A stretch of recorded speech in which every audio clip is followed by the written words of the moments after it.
And then I'll just also start the webinar.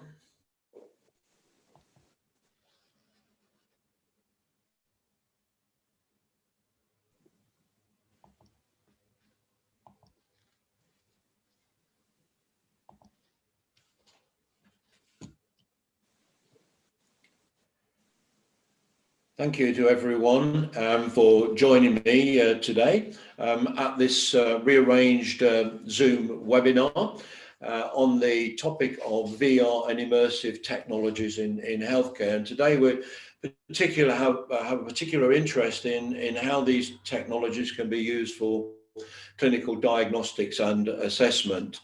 We're not certain at this stage which of the speakers that were scheduled in the original program will be available for this session, but we do have the very first speaker available to talk to us, Charles NDuka of Emteq.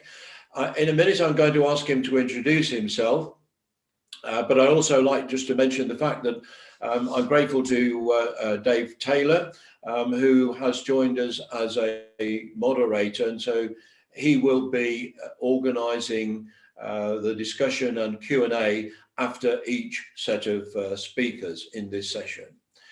So without further ado, I'm going to invite Charles NDuka to introduce himself and then run through his presentation, and then we'll follow on from that sequence. So it's over to you, Charles.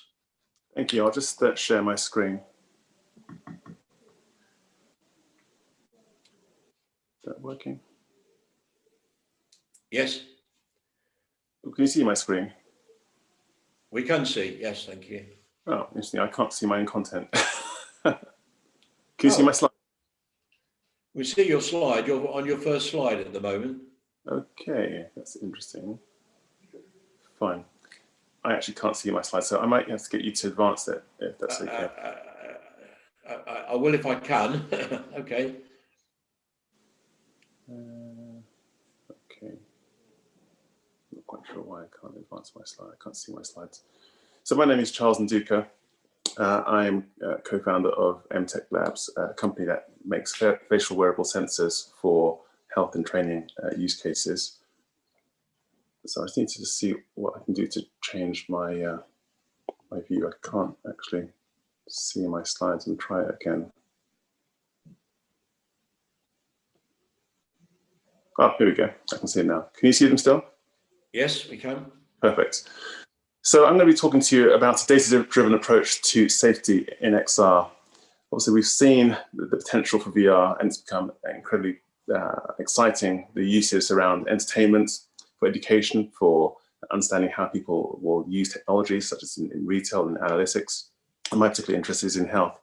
By background, I'm a surgeon, I'm a doctor, and I've been using facial EMG, that's electromyography, as a technology for understanding how people respond to surgical interventions for facial paralysis. And it was that led us to found Emteq Labs as a company to use biometric data to understand human behavior. Now, current therapies as used today in clinical practice have a huge number of problems. It's often difficult for people to get from place to place. It's expensive in terms of travel, time off work. We often use very subjective assessments, pen and paper, very analog. It's very difficult for people to understand whether the treatment is personalized to that individual, i.e. you have a one-size-fits-all approach, and oftentimes things are centralized. And we've seen with COVID-19 how that has a negative impact on people's healthcare if they can't access the professionals. And that's where VR comes in.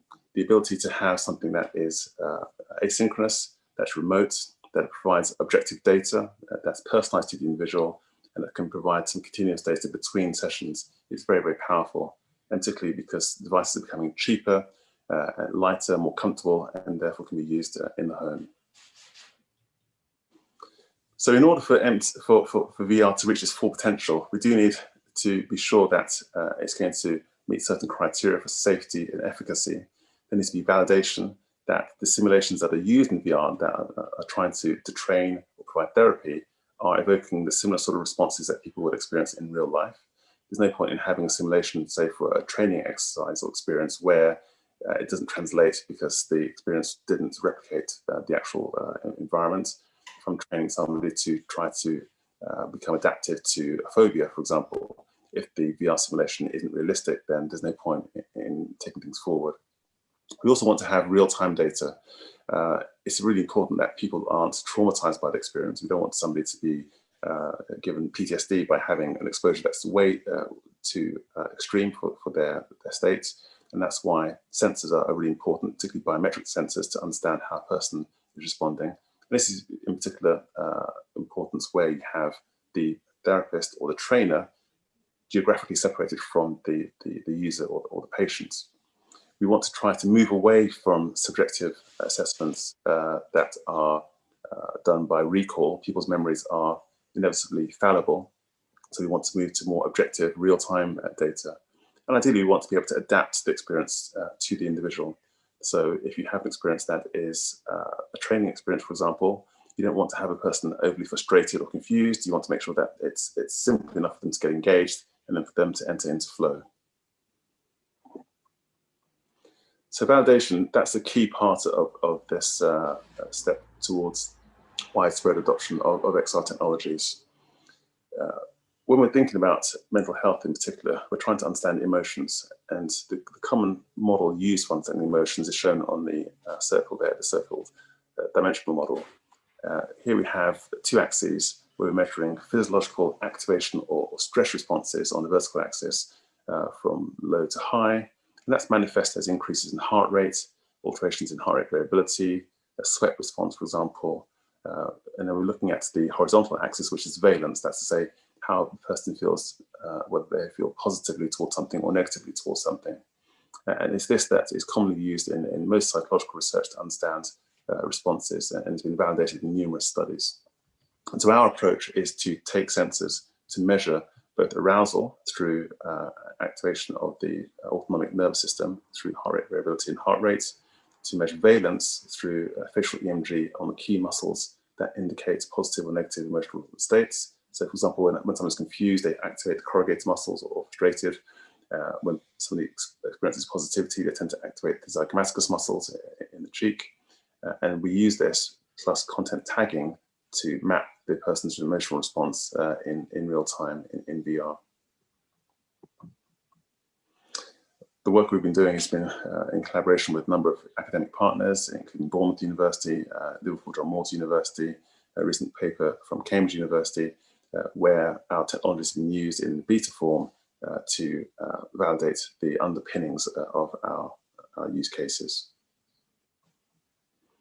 So one can take the heart rate, movement data from the IMU, the National Measurement Units, facial EMG. In some of our validation studies, we've also used skin conductance, although that's not part of our main platform as currently is, and using machine learning to infer valence and arousal. And so the data can be visualized in real time. Initially, it's quite noisy data. We'll use a number of complex filters to filter things down from raw data into information, and from there to derive the insights. We have two implementations of our technology. They have the same core sensors, but one version is integrated into a mobile headset, the Pico headset, and the other is integrated into a mask that slots onto the HTC Vive or the Vive Pro I headset. And this allows, particularly for researchers who already have such a system in place, to map their experiences and to perform psychological experiments, and also to integrate other sensors such as eye tracking or EEG. To do some of our validation, we did a very large-scale experiment at the London Science Museum last year, where we had almost 800 participants going through an experience that was designed with our academic collaborators, neutral, positive, and negative, and where we collected both self-reports and the objective data that the participants were experiencing. Real-time data is streamed by an app that we provide as part of our system, which allows that we can make sure that the quality of the signal in real time is as we expect, and to filter out certain artifacts. And the output from this is, as I mentioned, raw data, which if you're an academic researcher, obviously you can import into whatever software of choice, such as MATLAB. Filter data can be used just to take direct insights, such as the heart rate, changes in heart rate, and then by use of algorithms that either we can provide or available to you already, you can derive insights such as valence and arousal. So that's the overall architecture. The participant can be either co-located with the researcher in the current implementation. As of 2021, we'll be launching a system that will allow the researcher to actually post the system to participants so that research can be conducted remotely. And this is particularly useful in this post-COVID world where the researcher may not be co-located with either patient or participant. The data can be streamed either via Unity and shortly to Unreal to allow the data to be visualized and the biometric experience to be adapted to their responses. I'm very proud to be part of the XR Safety Initiative, which is a non-profit organization which is established to promote safety, privacy, and data security in VR. And as I mentioned, if we can't measure, then it's very hard to improve. And that's one of the key things about trying to improve safety in this growing field. Thank you for your attention. Okay, if you stop sharing your screen now, Charles. Dave, can I just bring you in at this point and just ask you if you've got any questions of Charles before we go on to the next presenter? Yeah, just a quick one, just so to put it in context. So what you've done doing at the moment is validating the technology. Can you tell us about some of the potential applications and where you're sort of headed with it? Yeah, so just to be clear, so the core underpinning technology has been validated in many studies. People have used spatial EMG as a way to infer affect for the last 20 or 30 years. It's a well-known tool, but it's always been confined to the laboratory. It's always been a wired system that's quite inconvenient and cumbersome. And what we've done is to try to remove all those friction points by having the system both easy to use, fully integrated, so you don't have to have trailing wires, which also cause problems with artifacts, and then therefore allowed to be adopted and deployed at scale and remotely. So some of the validation studies we've done in-house have been just around making sure that we can measure what we think we're measuring. So that's to say we can pre-design an experience, which is, for example, one that provokes fear or anxiety. We have participants go through that experience. We measure the responses and assess whether our expectations are borne out in reality in terms of the participants experiencing both objectively verified and subjectively confirmed rises in their emotional arousal. Thenceforth, we do studies where we're looking at, for example, valence. That's to say how positively or negatively a person experiences something. And for that, we're using virtual reality cinema, where we can show two-dimensional content to participants. Again, so pre-rated VR content. Well, actually, it's 2D content, but shown in VR, in the VR cinema. And we're looking at the effective responses in terms of the valence to those stimuli. So are you expecting clinicians to use this, for example, in patients with PTSD, or to desensitize people who have phobias, that sort of thing? Absolutely. So in fact, interestingly, we've literally just started this month an EU-funded project with a Dutch healthcare provider on PTSD. We're providing technology that they have the platform. As you know, there are lots of companies who are doing VR mental health solutions just now, but the big question always is, well, two. One is, can you be sure that the experience that the person is going through maps to something that is ecologically valid? That's to say that maps to real life. There's no point somebody training to perform really well in VR if they actually still won't go outside of their house. So you want to be sure that the VR experience that is being used for that does actually evoke this sort of emotional responses that real life would otherwise. There's no point in the training. And the other issue is around safety. So can you remotely monitor the patient to be sure that they are not having a poor experience that may deter them from trying again in the future? And this is why we feel that biometric sensors are so important for this field. And is it easy to tell from the, because we were seeing raw data, I mean, is it easy to tell whether somebody is distressed from that Yeah, data, or do you use machine learning to? Yes. So if you exactly, if you think about why most therapies traditionally have been done face to face with the client and healthcare provider in the same room, is because they are implicitly looking for these things, such as visual flushing, such as a sweat response, such as tremor. These are all manifestations of the activation of the autonomic nervous system. And all of these things are measurable, of course. We can measure the change in tremor that you can see by micro head movements through the IMU, which are sampling at 100 hertz. You can see changes in the heart rate and heart rate variability that are manifest, and which cause the facial flushing and the like. So what we're taking out is subjectivity and making it much more objective. Now, clearly, different people respond in different ways to different things.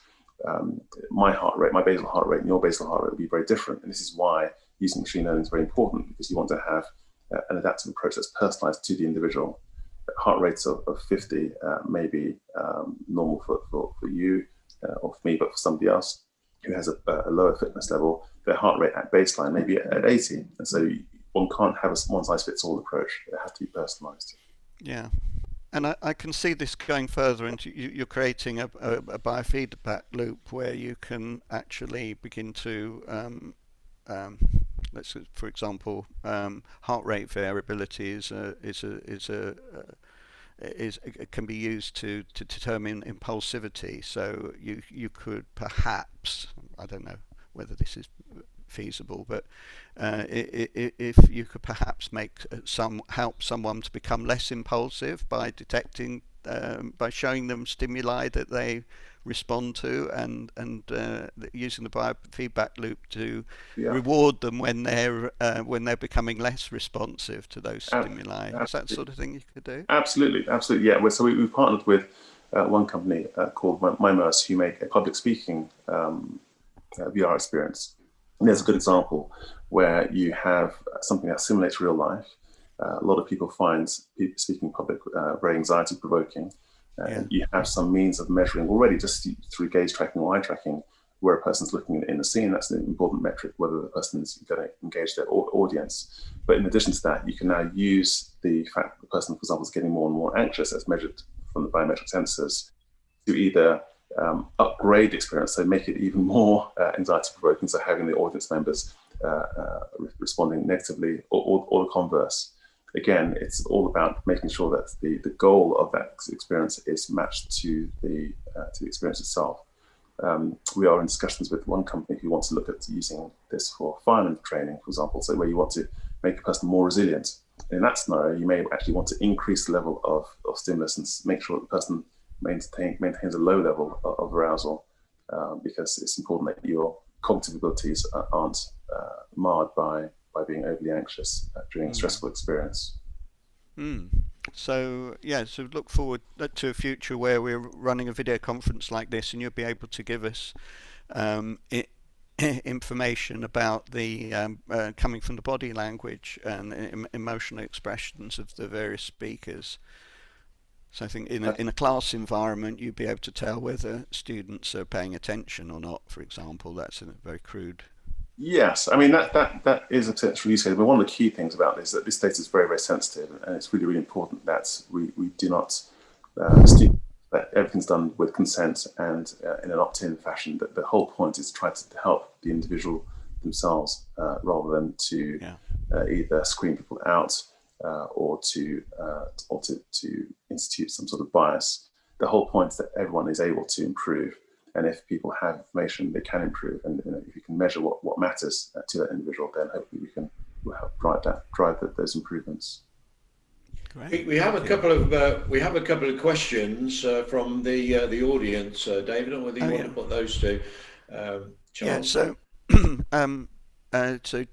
Helio is asking about the ergonomy and convenience of the system. Is it something that can be easily set up quickly? And it looked like you just put the headset on and you can begin collecting data. Absolutely, the setup is very quick. That's one of the key things about it. Is it has to be easy to set up, because previously you had to have individual sensors that each had to be stuck onto the face, and that's clearly not ideal. At the moment, we have two sizes because people's faces do vary in terms of the size and dimensions and position of the muscles. There will be more going forward. So there are instances such as very small faces of children where the sensors are not quite in the right position because the face is just too small. But other than that, yeah, it's very, very quick. You know, basically cleans their face to make sure that there are no oils or makeup on it. Apply the system. The system gives real-time feedback to ensure that the quality data is suitable, and you're good to go. Mm. So I know of other research that uses video feed to capture micro expressions and infer people's emotional state from that. How do the two technologies relate? It's a really, really good question. So the idea of using facial coding from landmarks to infer emotions was pioneered by a researcher called Paul Ekman. And the basis of his theory was around categorizing emotions into these sort of 6 or 7 buckets of it's either happy or sad, fear, anger, disgust, surprise. Now, most researchers now have put that model aside. To be honest, if you speak to psychologists, and there's a really good paper published last year by one of the leading researchers in emotions called Lisa Feldman Barrett, where she conducted a systematic review of all the research in that field. And basically one of the conclusions was facial EMG is the only way that is actually valid and consistent with the science. And there is no means that one can categorize a pictogram of a face, i.e. a face is in a certain configuration, to infer that it means that emotion. You need to have a more continuous approach that is context dependent. And that's one of the great things about VR, because you have both the response and the context, it makes much more sense. So for example, if a person, we did some studies recently that were just published recently around looking at facial EMG in pain, the response you get physiologically to pain, such as a rise in arousal and activation of these central corrugator muscles, are similar that you'd see with confusion. And so to understand whether you're seeing pain or confusion, it depends on the context. And this is the key thing around measuring emotions. You can't just look at the configuration of the face out of context to try and infer what it means. Context is everything. And okay, and I know that's true with other emotional responses, that the physiological response is identical in two different situations, and it's only the context that gives you the meaning. Okay, exactly. That's great. Yeah. What about adapting it to other VR headsets? Some of the future headsets, is that straightforward? Absolutely. Yeah. So at the moment, obviously, we're still a startup, and so we're trying to make sure we can get things out to people to use as soon as possible. We see huge potential for collaborating with other headsets. There's a really high-end, high-resolution display system called Vio, which has got very accurate eye tracking plus from Tobii, plus very accurate and high-resolution screens. We can see that as being really, really powerful, where the simulation has to be high quality. As I mentioned, we have the implementation, which is for the Pico, which is a relatively lower cost mobile system. Actually, our system can be used without any headset at all. You can just have it as a mask and use it with a 2D screen. And some researchers in Canada are about to start some studies looking at gaming, for example, but just using traditional games, because you know what the person's looking at. You can still tag the data to the content. Yeah. Okay, brilliant. Thanks. Yeah, I haven't got any more questions at the moment. No. Okay. Thank you, Dave, for handling those questions, and thank you, Charles, for answering them. I'd like to welcome Mary Akangbe, who's joined us. She's going to be speaking a little later on. But our next speaker is Leon Eisen. So he's going to introduce himself and talk about his work, which is has some alignment with, in some ways, with what you're doing, Charles, in terms of the real-time monitoring of people's medical condition. You're muted at the moment, Leon, so over to you. Hi, good morning. Thank you, David. It was amazing presentation before, and my presentation is a little bit more futuristic. So I'm going to extend capabilities of integration of wearable devices into virtual reality, or in opposite, how it's possible to extend our human capabilities for treatment and for preventive care. And this is the main subject of my presentation today. I am CEO and founder of the Oxitone Medical. And in Oxitone Medical, we developed world's first FDA-cleared and CE mark certified wearable device at wrist that measure on the hospital grade almost all hospital grade parameters. So patients go home from the hospital and continue hospital grade care continuously at home. With almost all parameters, patient was connected in the hospital. It's a breakthrough device today only on the market. It enables to generate stream of physiological data, hospital grade data at home. We call it hospital pure or true hospital at home. Now let's back to my presentation. Actually, very famous mathematician Lord Kelvin said once, what is not defined cannot be measured. What is not measured cannot be improved. And what is not improved is always degraded. Great words. And these words we use to understand how current technology and current state of art for VR-based therapy is looking like. For example, one of the famous companies, VR Health, they deliver clinical therapy, and they open clinics today in 3 countries to deliver stress management, pain management, memory training, and other cognitive therapy stuff. So as we know today, almost all VR therapy is focusing on some cognitive or mental care. And this is very good. This is very interesting.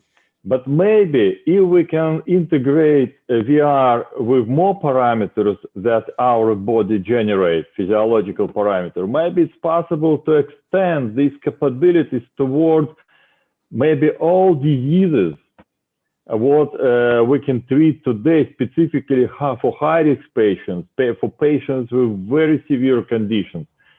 And this is the subject of my presentation. So actually, we were talking today about using some heart rate like parameter with feedback to the VR system. There is a company, it's used in gaming today. There is a company called Red Meat Games. They actually created a specific feedback system based on heart rate and heart rate variability that enables to understand the state of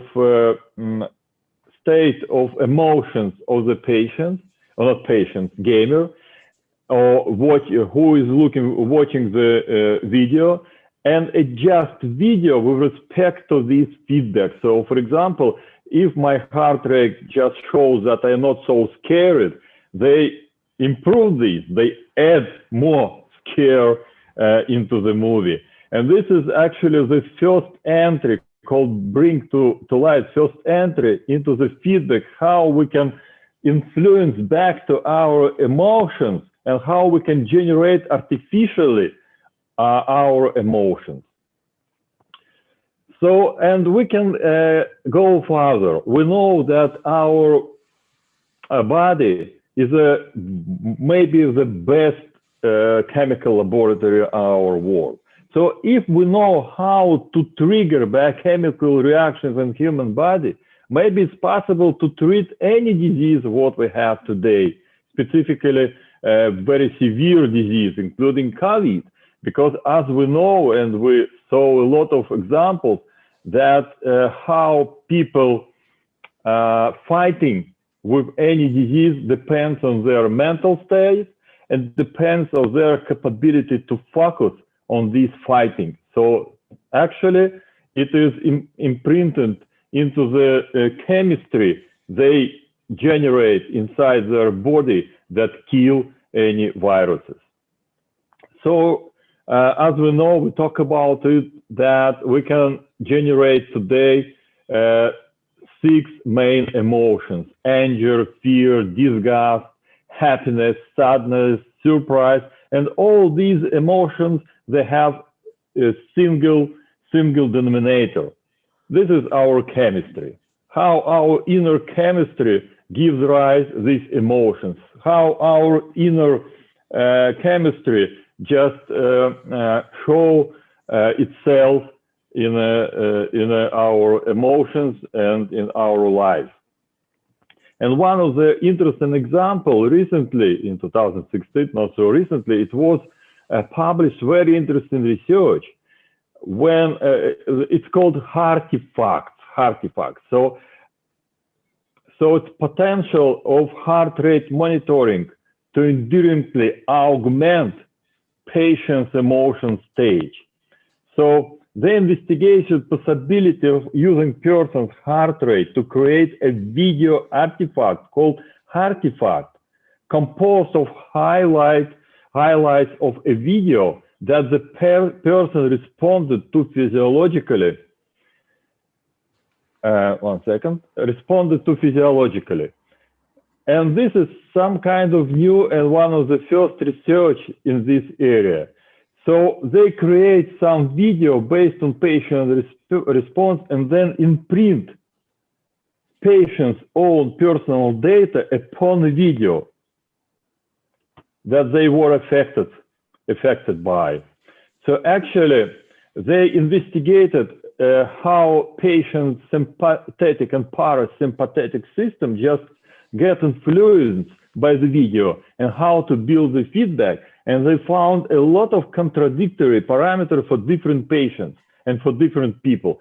So today, if we have some generic video for treatment of patient mental stage or other diseases, it's totally generic.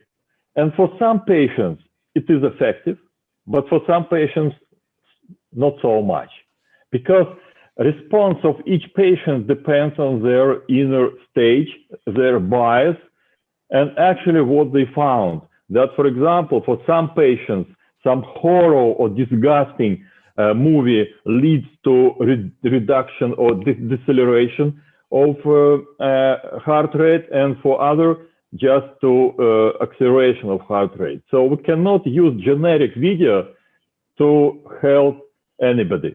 So it should be totally personalized. So the next stage, how we can create hyper-personalized video or artifacts that could influence back on patient in a personalized manner, in a timing manner, and to make maximum effect of the patient. And the recent development in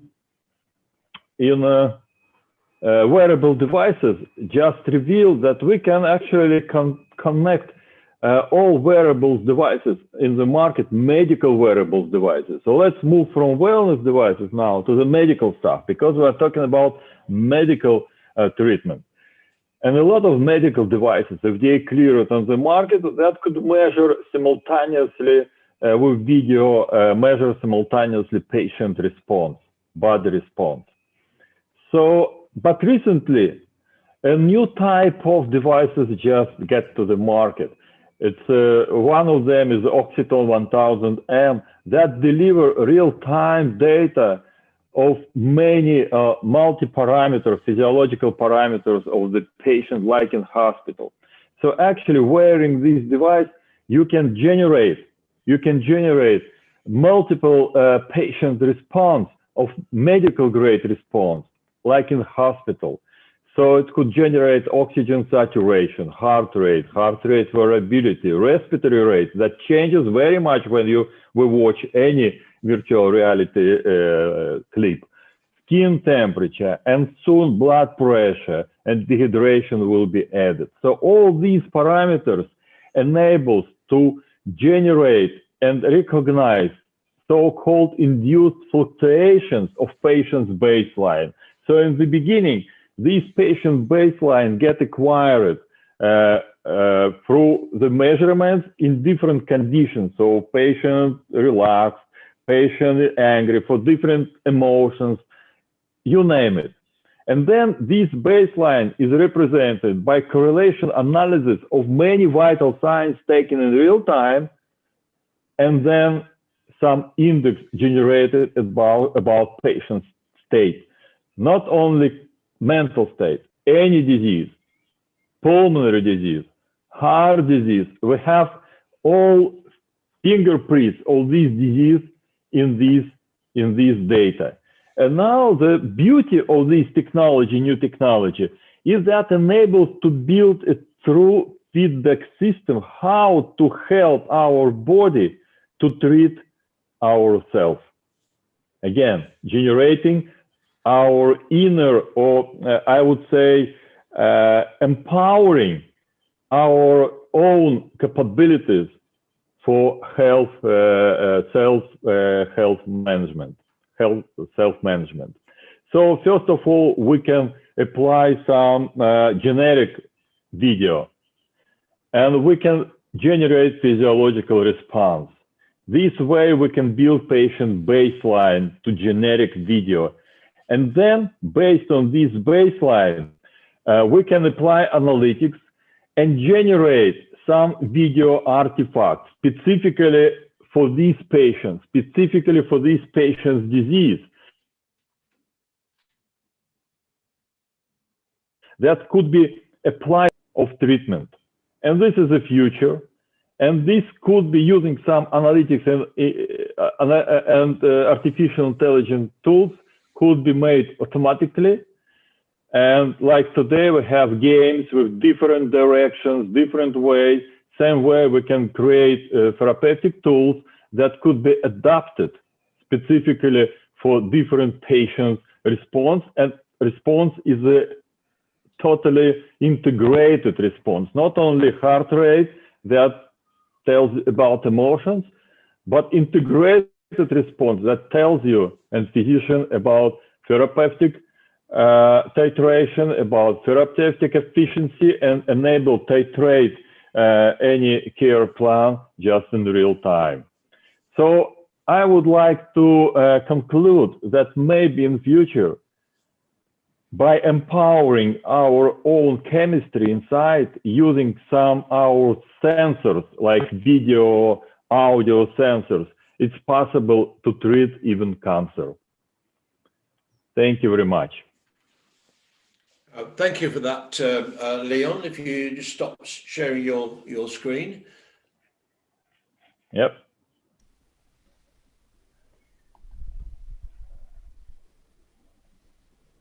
Good. Okay. Yeah. Thank you very much for that, Leon. We have Mary Akangbe with us now, and our next speaker will be Matt Morgan. But before that, I'm just going to hand over to Dave and ask Dave if he's got any questions for you. So, Leon. Yeah, Leon, one or two. So what you've talked about is theoretical possibilities. Can you, and I guess and what you've talked about is using VR to evoke physiological responses in a patient and to measure their baseline. And then you talked about generating a specific VR experience that might help modify a patient's physiology. So you're looking for abnormalities in their response, I guess. Have you got any concrete examples where you have done this in any form? No, we didn't yet. This is what we are going to do next year with some partners like HR Health. We tried in the beginning, but it's quite complicated stuff because it requires generating different paths of video sequence, and it requires some investment. So currently, as I said, it's more even futuristic approach, but I believe, and all trends just reveals that it will be in future, it will become true. And this is what we are going to think about. And by the way, such a device like Oxitone, just this year was released in the market. and there is no such level devices except Oxitone today. So it's only beginning, but we have to understand the future. We have to to have our vision, how we can apply our own human body capabilities to treat ourselves, and how we can empower us to treat ourselves. Okay, but if you take the very start of that, which is detecting abnormalities in people's response, I mean, I imagine you've got all sorts of variability if you measure, Right. if you subject people to the same experience. Have you got any data on Yes. actually detecting Yes. abnormalities? Actually, our product, Oxitone product, for example, is deployed in many hospitals worldwide. And we collect patient data, and currently we use this patient data for baseline orientation, and we apply artificial intelligence tools for patient therapeutic titration. Same way we're working with pharma on drug efficiency titration. So because the beauty of this technology that you can have real-time data like in hospital, but from home, from patient habitual activity. And this is amazing data because in hospital, patient response, body response is different. For example, I have high blood pressure in hospital, despite the fact my blood pressure is very good. I don't have any problem with this. But when I just get the threshold to the hospital, I got a high. So hospital doesn't tell you all, or measurements in hospital do not deliver all data and real data about patient. But home measurements, hospital at home, it's a totally different stuff. And it enables to deliver the real and true parameters, physiological parameters, and to understand true patient disease severity, to generate and classify patient severities, and apply specific tools. This is what we do today, and our partners doing today. They apply specific tools based on this classification.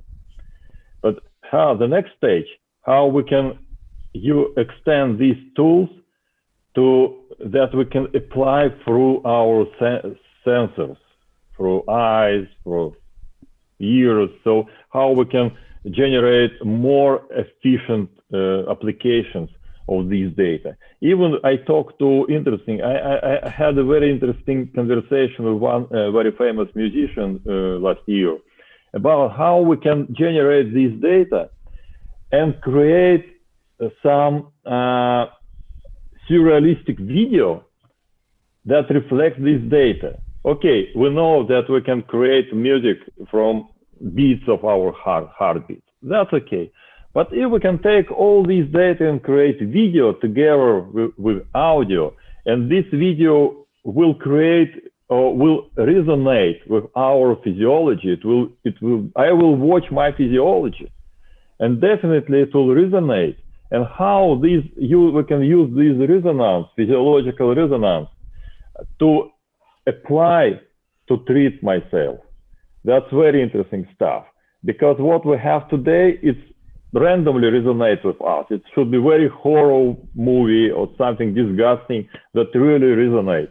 But we can artificially build something that resonates with our body, and this way we can get insight in our body. From one side, it's dangerous because you can influence, but other side, you can influence in positive way and treat this patient. Yeah. Okay. So I think it's Yuval Harari who says that the next frontier really is in getting under our skin and quantifying so that artificial intelligence will get to know us better than we know ourselves, and suggest to us things that we can do to improve our well-being. So I think you're sort of pointing the direction there. I have a question from the audience. Carl Bridge is asking about possible applications to vulnerable people, in patients with dementia, Alzheimer's. Can you see applications in these fields? Yeah, recently I just watched a very interested clip were patients with dementia who cannot understand anything, very elderly. She was dancing in the theater, yeah, in ballet, and she took the so they gave her some microphones and music from the time she was walking in this theater, and she started to dance. So she remembered this. So because it resonates with her memory, very deep memory inside. So there is something inside that if we will find the good resonance, we can amplify this, like physics usually say. We can amplify this data and understand what is inside, and try to even in fantasy to record this data and record their memory.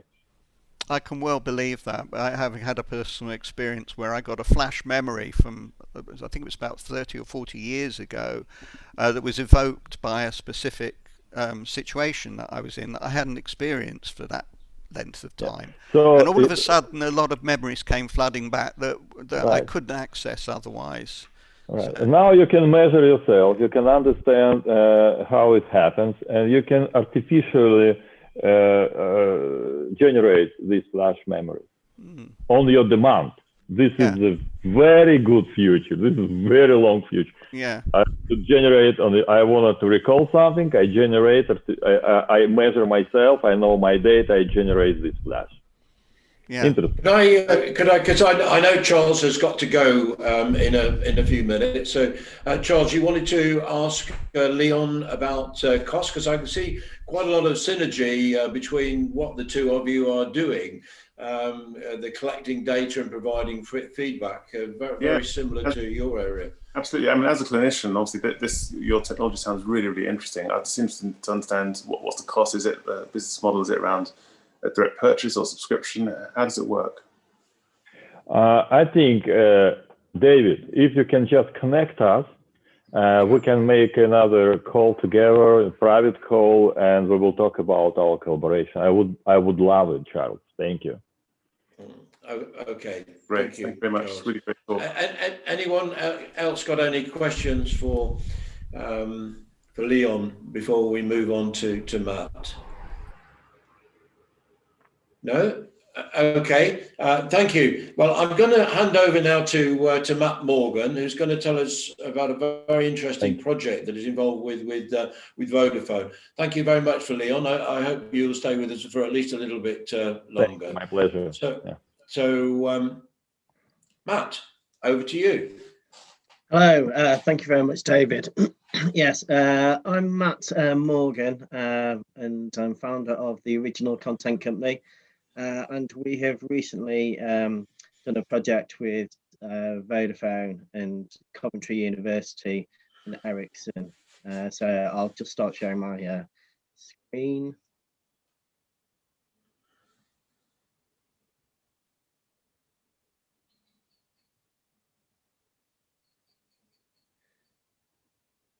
So I'll say, I'm Matt Morgan from the Original Content Company.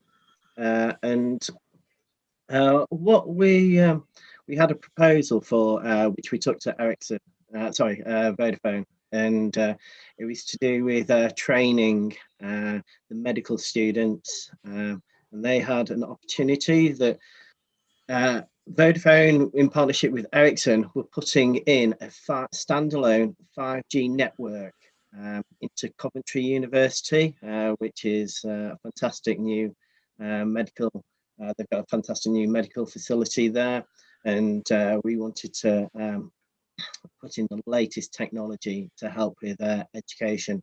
So traditionally, a student would be learning from a CAT or MRI two-dimensional scans, or they'd also learn from like cadavers, which are hard to come by, obviously.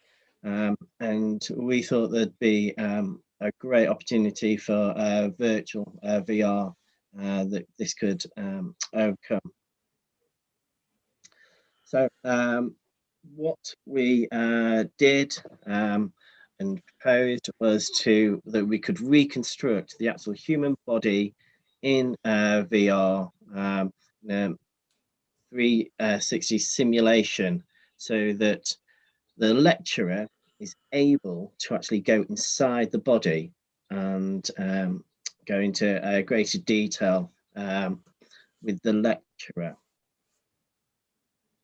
So yeah, this was the solution. There was a VR. We could collect real-time data, all going over a 5G network, which the 5G network is the actual key to this. 5G enables us to have a low latency with a high bandwidth, which then, so that the quality of the graphics, real-time graphics that we would create, would be able to go over that. And studies show that students with training in VR, that the equivalent of 30 minutes in VR is the equivalent of 4 hours in a normal classroom on that. So there's a high level of soft skill training that's coming through in the VR industry. So yes, how does it work? So yeah, the medical lecturer, they would have the VR headsets on, and they would be able to, they'd be presented with the 3D body, and within the 3D body, they'd be able to interact, touch parts of the body, strip away elements of the body, looking at the skeleton, the vascular system, the kidney, the hearts, and all of this will be streamed over 5G to the students. And so the students would be able to receive this on any digital, like a device, a laptop, iPhone, tablets, as the lecturer is going through. Traditionally, you've just got a linear presentation from a lecturer, whereas now we can do it in real time, which we created. So yeah, this is what we actually created for it, which is called anatomical learning, where, as I say, the sections of the body you're able to go in. So it's literally a library of the body for the lecturer to go through with the student. Oh, and just gonna escape to get the video. So here's an example of the video of what we actually created.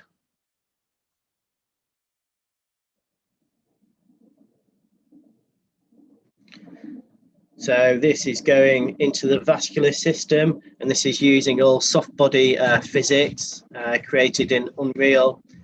And the lecturer is able to stop at any point, hit B cells, microfills, neutrophils, and actually interact inside the vascular system. And this is all going over 5G in real time.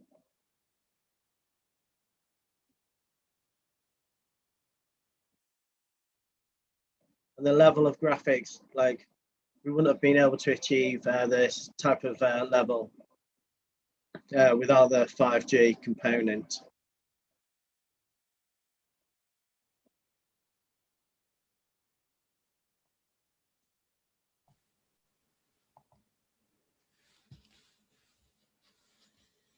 So as I say, there's a collective of companies who came together. They were Gamula, Explore, the Grid Factory, all came together to deliver this. And what we did, which was a world first, was firstly for it to, that we used the NVIDIA Cloud XR platform, and this was the first commercial global use of the Cloud XR platform, which that allows us to use we created a Mech, which is multi-compute, which is like a supercomputer, which had the latest RTX NVIDIA 8000 graphics cards in there.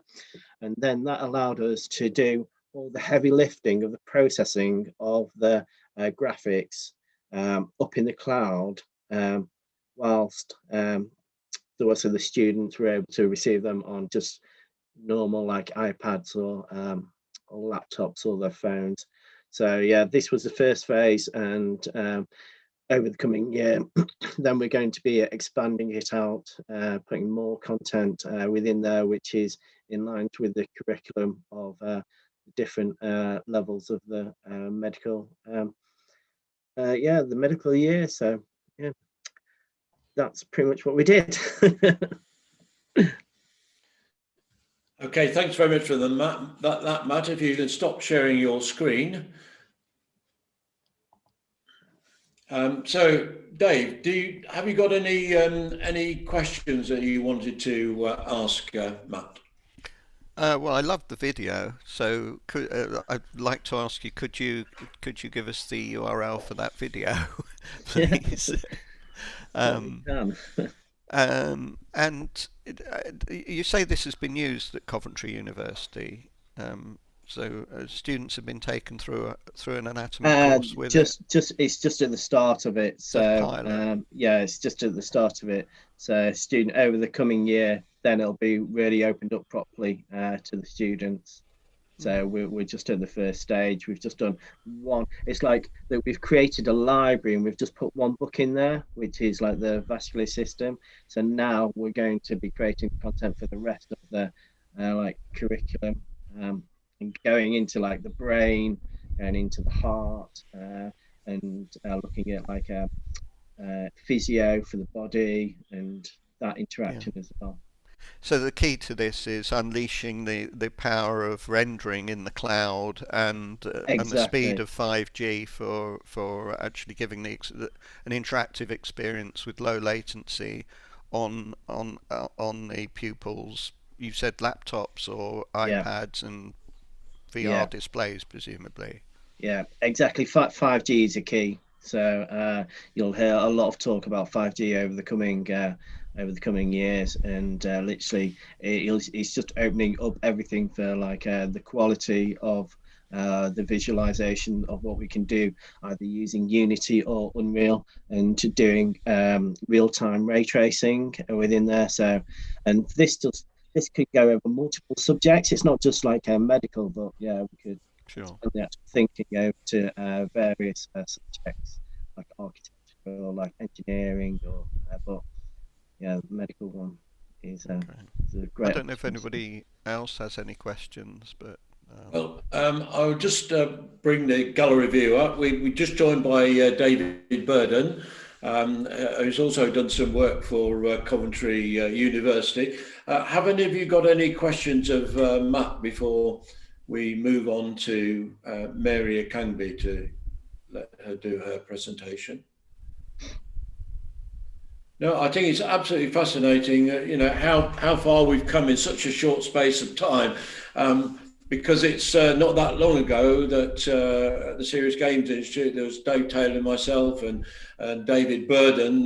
We were all involved in Second Life and these kind of areas, and we thought we were pushing back the boundaries of technology in those days, but we've come a long way since then. So if none of you have got any more questions, I can't see anything in the question panel. I'm going to now invite Mary Akangbe to introduce herself and go through her presentation.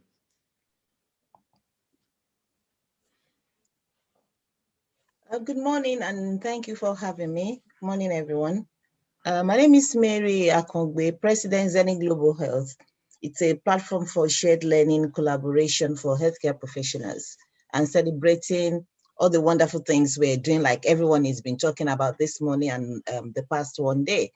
I'm a specialist practitioner in minimally invasive surgery and robotics. and also health technology in the area of VR, both for medical education and diagnosis and treatment in the UK, Europe, and LMIC, which is, one of my passion actually. So I haven't got slides, but I'm going to talk about something that encompasses what everybody is doing in the area of VR. That is for treatment, for diagnosis, for teaching and training, and where we are at, what we need to do, and things to make a difference in this area of technology. We know that, like David said, this has been ongoing for quite a while, and a lot of people have done lots of works in this area. But with the present situation, everything is escalated and almost like a boom, really. For instance, in cancer diagnosis, using VR can actually mitigate the level of false positives that we have. For instance, breast cancer, in detecting the lumps, where they are, whether there's any, whether they are benign, whether they are malignant, and actually help in accurate diagnosis, as we have seen in the clinical areas. For instance, when Prof. Das Gupta, who's actually coming to one of our webinars in 2 weeks, started using 3D printing in lab prostatectomy, it was like, is it going to work? Is it not going to work? Now it's been globally adopted. And it's making a difference actually during surgical procedures, because not only does it boost operators' confidence that, okay, we've seen this, we've assessed it, and now we're in the risk situation. Now we can actually bring it into the surgical environment and look at it, revisit it for, the procedures to be, more precise. The other aspect to that is is medicine, helping scientists to see how actually whatever medical process, as in the medicines, how they take up the nanoparticles and how they integrate and how they interact. Just like talking about picking our body sensors and emotions and things like that, to actually see what happens, which they can take to the labs and then recreate and then, trial as needed. We've seen it also in physiotherapy, for instance. And it's interesting because all of this started just before the pandemic. And now the pandemic happened and people cannot go to the hospitals, especially the sick, the critically ill, the elderly, and those with chronic conditions who actually need some of these interventions, So that we find is really encouraging, productive. I'm coming to something. The other aspect in diagnosis and treatment is training. Because some of these people, we know now that medicine actually is, as difficult as it is, sometimes oversubscribed, and there's no standard. The level of training is not standardized across board. Medical students, the fellows, we have exposure and experience that are dependent on where they trained.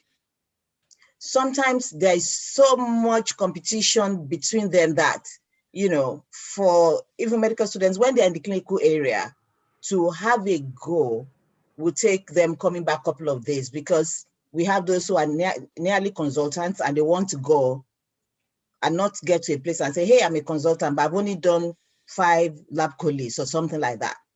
Then we have those who are passing to the next stages of their exams as well. And they have to prepare for Viva, they have to prepare for different presentations and exams to get to the next stage. So when we have this, it helps them to build their confidence, build their knowledge, and actually see things real life. Actually, when I saw Matt's presentation, it took me back to how we started with lab chole, for instance, because bile duct injury is one of the things that is very critical in surgery. And people take for granted that, oh, it's only laparoscopic cholecystectomy, 30 minutes procedure, 45 minutes procedure, and boom, you have it. And that patient is damaged for life. You know, they keep coming back with different situations and, you know, goes on and on. So we have a situation where with VR, they can now go and immerse themselves and see actually how the structures, no matter how tiny or how irritable, you touch it, it will bleed, as in you see blood. And you won't be able to move further. And then you have to touch something that says something like coagulation, bring it back, and you see, you know, right in front of your eyes, what happened when you act quickly, or what happens when you cut. You see the difference between the veins and the arteries and things like that. So all of these are great. You know, they are needed. We are happy they are here. But there are some things that I believe we need to put in place. Consent, for instance, especially when we're going into AI, blockchain, and the genomics and everything else. How much do you want the patient to know about what we're doing for them and with them, or how we get here? The ethical implications and what's going to happen in the future. Like this week, you know, two things caught my attention that got me thinking in the era of VR, AR, and Internet of Things. The first thing was that now they are looking into how gamification can be modified and, you know, separated so that patients now don't get addicted. And I've got very good friends and colleagues and collaborators who have made wonderful mental health games. And my other friend in Oka is doing a great job as well to make sure that whatever is brought to the market and to the people and to our NHS is verified and fit for purpose. You know, so we need to start thinking about the ones previously, the ones we are bringing into the market, about consent, about, you know, what's going to happen in the future, the ethical implication, even though it looks like it's not invasive. But when we come to think of it, when you are getting into people's minds virtually and telling them they are cold, they are warm, they are happy, they are sad, it will get to a stage where when somebody somewhere will just say, okay, this is what's happening. I don't like this, or this is what happened to me, even though they've had the benefits over a period of time. The other thing that got me thinking was the puberty blocker. When it started, it was like, oh yeah, now we can save our children from growing up traumatized. And now there was a landscape court victory yesterday, you know. So in AR, VR, and IoT, we need to start thinking about what's going to happen to us in future with consent, and also wider adoption, especially in low, medium income countries. Because I believe everything that we are all doing is for global consumption, not just, you know, for a certain area or certain people. So what's the need analysis in these areas? How can we improve, encourage, upscale, and help people for wider adoption? And also sustainability. Right now, some of these innovations are very expensive. And when you have FTSE companies collaborating with you, they are waiting in the corner for their ROI. So we need to build all of that from the beginning, so that when we begin to enjoy the benefits, there will not be an interruption or complete, you know, stoppage, because we have not factored consent, ethical implication, wider adoption, and, shall I say, cost into this. So yeah, that's all I have for you. I'm open to questions, and thank you once again for having me, and thank you everyone for the amazing things we've had on this platform this morning. I'm sure there's many more to come. Thanks, David. Yeah, thank you very much, Mary. I'm now going to ask David if he's got any questions. I think I've got some questions in my mind as well, but we can leave those right to the end. Dave, have you got anything you want to ask Mary? Yeah, I guess Mary's sort of opening up the issue of the future of VR and AR, and the possibility that the technology is going to be so disruptive that it brings up new ethical and moral questions. So obviously there's the first question of cost and accessibility. One of the things I've tended to see AR and VR as kind of an incremental thing, rather than being so disruptive. So Could you give us a concrete example of an issue over consent that you think would arise from the use of VR or AR in treatment? Okay, so for instance, right now in hospitals, when you sign a consent, there are different ones, implied and informed. And so we need to decide which ones we're going to use. Is it because, we know this is good for you and you're doing it? Or because we've been through everything that can happen? Like, for instance, the example with the gaming that, I gave just then, up until very recently, nobody's thought about, oh God, it could now be addictive. Okay. Then some of these things we are collecting data. What's going to happen to this data in future? If I have a healthy, amazing data, and I don't want to mention names, a fantastic company comes to me and say, what you're doing is good. We've seen the result, but we'd like to help the whole world. Give us your findings. Are we going to tell these people from the beginning that there's going to come a time when your data, whatever we've got from you, we go to a drugs pharmaceutical company? Maybe that will increase our numbers and outcome, but it would be great to have that at the beginning than have a lawsuit that will crush the company. Right. So that's some of the examples in the area of consent. So I think that's a generic issue with data that you're collecting from patients outside of a clinical environment, or outside of a more controlled environment. But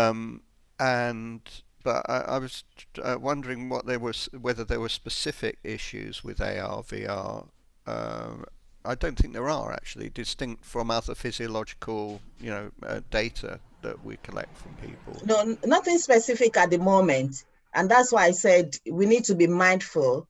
And, like I said, for instance, in clinical areas, we sometimes even put death on the, the complications and risks.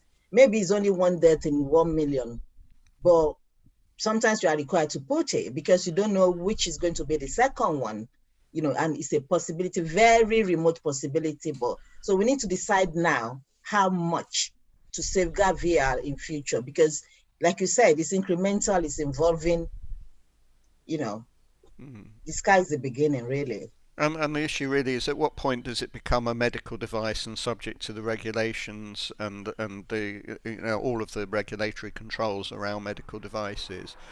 So we did work a long time ago actually using Second Life with adults with learning disability, and we gave them an experience of being of visiting a hospital, and we took them through the whole process. And we then we were looking at whether we could use that as a better way of getting informed consent for whatever procedure they were going to have, because written material, spoken material is not as evocative as the virtual experience. So when you start bringing vulnerable people into it, obviously there's even more of a need. Yeah, I think there's been some very interesting issues raised with all of this, and going back to some of the earlier presentations that we had, where we're talking about being able to, in real time, measure physiological responses to certain situations, and by using biofeedback, influence the experience in VR that the patient has to control their feelings. I know that in the USA, more and more companies involved in VR are getting FDA approval as for medical devices. But what's triggered a thought in me from listening to these presentations is that, if we are using biofeedback and it's influencing our situation in ways that we really have no control over, other than our physiological response, and we can't be absolutely certain what the outcome of that is, I think there are some real ethical implications, because we know and we see every day now how social media and technology is influencing people's opinions and performances. And if now we are finding ourselves in a situation where, on a very large scale, people can be exposed to an experience which is designed to influence them in a specific way, it is going to affect society, business, really all aspects of our lives. So I think it's something to watch with great interest and caution.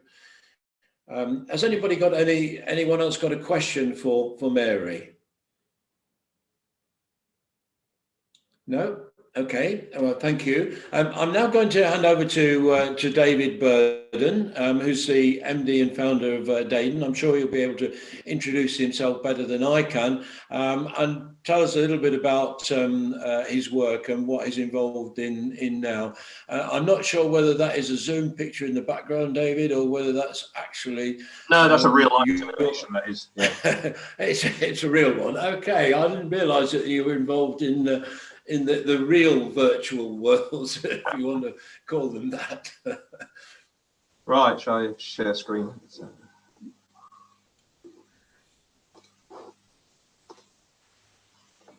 Okay, you got my screen, David? Is that up? Yes, we have. Yeah. Yeah. Okay. Right, yeah, just a little bit of background then, first of all, about us. We've been around since 2004. During that time, pretty much everything we've been doing has been around immersive 3D learning in its various guises. The second area we get quite heavily involved with is around chatbots, again, in training and other uses. We've picked up various awards along the way. And quite a lot of what we do is sort of research inspired, I would say. So we've done quite a lot of R&D funded research projects. And what I want to do today is take you briefly through some of the projects that we've done in the healthcare arena, and then talk more broadly about sort of 2 or 3 issues about sort of things going forwards. So this is one of the ones we did that's probably most closely aligned to the track topic. So apparently when people have strokes, they get acquired brain injury. And one of the things often happens as a result of that is that they lose their ability to navigate. And so we did some work with Birmingham Community Healthcare Trust, so as to actually create an environment where they could take people who had ABI, and then basically work with them so as to understand sort of what that loss of navigation actually was. And then secondly, so as to help them sort of rebuild that navigation. And the technology platform we used has been used for a number of research projects since, including one inside an fMRI scanner. But basically what we did is we created an authoring, or we used our Trainscapes environment to give them an authoring tool. So we laid out, as you can see there, a bit of a sort of Coronation Street type network of streets, and very deliberately, very, very samey. So there was nothing particularly within the buildings themselves that you could use to navigate around. But then within the authoring tool, what the researchers were able to do is to drop in what they call proximal and distal landmarks. So a proximal landmark would be something like a telephone box or a post box or a bench or a bus stop. So something that's up close to you that you can use for sort of relatively small scale navigation. Whereas distal landmarks are, in fact, you can see a church tower there in the background of this shot. So a distal landmark is something that's more in the distance that you can use as a reference point over a longer term. So what they were able to do is basically put in different combinations of proximal and distal landmarks, and then watch as the people learn to navigate, and they could actually add in some navigation arrows initially so as to guide people along the route that they wanted them to follow. And then once they learned the route based on these proximal and distal landmarks, they could then remove the arrows and then see if they could actually follow through the same route. So for us, this was quite a nice example of being able to use an immersive 3D environment in order to research this particular affliction, and then also to look at how you could actually then help people rebuild and re-cope with normal life following a brain injury. Quite a lot of what we do is probably more on the training type side of it. So a couple of projects here, but again, they're about basically, as I think Mary was saying, it's about training people in order to do the diagnoses. And so one of the ones we've done is around diabetic patients. So this is a nurse training module down at Bournemouth University. And what they do is they go into the room, they're basically doing a routine check of the patient. But then they notice various indicators that suggest that they've got some sort of a diabetic crisis that's ongoing. And so how do they deal with that crisis? As you can see from the screenshots there, they've got a variety of kit in the room. They've got a staff nurse that they can talk to for advice. And then it's up to them to sort of to deal with that situation. And they can experience this either with our VR headset, and you've got there, that was a thing we did at the European Commission, demonstrating it with the VR headset on, or else they can just use a PC or a tablet or a smartphone. And some good feedback there. And I mean, generally, one of the big advantages we've always found with doing stuff in VR and in immersive 3D is this fact you've got a choice of actions. So you can basically populate the ward or the room with all the things that you would normally find in it, but you don't have to hold the student's hand through what they then do. Basically, each device will do what it does in real life. And the order and the sequence in which the student then tackles it is really what the learning is all about. So yeah, that was quite a nice little sort of self-contained project. And again, that's being used as part of somebody's PhD. Another similar one, again, here we're looking at the urinalysis process and diagnosing within expectant mothers, whether or not you've got any urinalysis problems. And again, designed for either use with a VR headset or for use on a tablet or a smartphone. And again, they're put into the situation. They're in a clinic room. They've got the expectant mother comes in to see them, and they then go through the process that you would do in terms of actually doing a urinalysis. Obviously, thinking about hygiene, thinking about informed consent, making sure you explain to the mother what it is that's going to happen when you're actually looking at the urinalysis, making sure it's in date, making sure you leave the right amount of time. And that was one of the most interesting learning points for people. Was actually you're meant to having got the swab, you're meant to, or a bit of paper, you're meant to leave it for a minute before you actually then look at what the colour is that's on it. And just teaching people to do nothing for a minute was quite an interesting sort of aspect of it.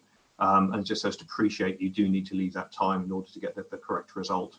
And then once they'd actually then look at a bit of litmus paper, they could compare that to the chart on the side of the bottle. And then basically decide what sort of feedback to give. And you can see the sort of feedback we were getting there from the students that were running through this. And we've since followed this one up with one around postpartum hemorrhage. So again, you've got a mother who's given birth on the ward, but then you've suddenly got a PPH to deal with, and you've got a variety of different clinicians and specialists that are brought into the room to help out with that. Back in the Second Life days, we did quite a lot of work around looking at lab skills training. And time in labs can often be very precious. So actually giving people the amount of time to actually learn different analysis techniques can be quite hard. And so what we were able to do is basically recreate those labs within a virtual environment. And then so it meant that basically the students could practice the task before they went into the physical lab, so they don't waste time in the physical lab. Just trying to work out how do we plug stuff together. They understand how things connect, and they can get on and crack on with the actual analysis work. More than that, though, one of the things we found that was really useful, and you can see a bit of it in this one bottom left, is what we were able to do is, whilst they were sort of twiddling knobs and pressing buttons on the bits of kit, is we could actually show them at a molecular level, not quite with the same level of graphics as Mike had, but we can show them at a molecular level what's actually happening. And the lecturers and the students found this was really useful, because the students often had a lot of difficulty trying to link a theoretical lecture they had in the lecture theatre a couple of days ago about how some process works, to then being chucked into a laboratory where all of a sudden they're worried about knobs and connections and stuff like that. And they couldn't sort of really connect the two. Whereas here we could actually show that sort of as you press this button, as you change this temperature, as you do this to a field, then actually this is what is happening at a molecular level in terms of what's going on with the test. So that ability to link the physical world, macro physical world, with the micro physical world was a very useful thing to do inside of an immersive environment. One of the things we've been doing quite a lot recently is sort of moving outside of the hospital, if you like, and looking at the home environment. So both with social workers, with home visit nurses, midwives. And of course, these are situations which are very hard to actually practice and to teach students. You can do a certain amount with actors, but not a lot.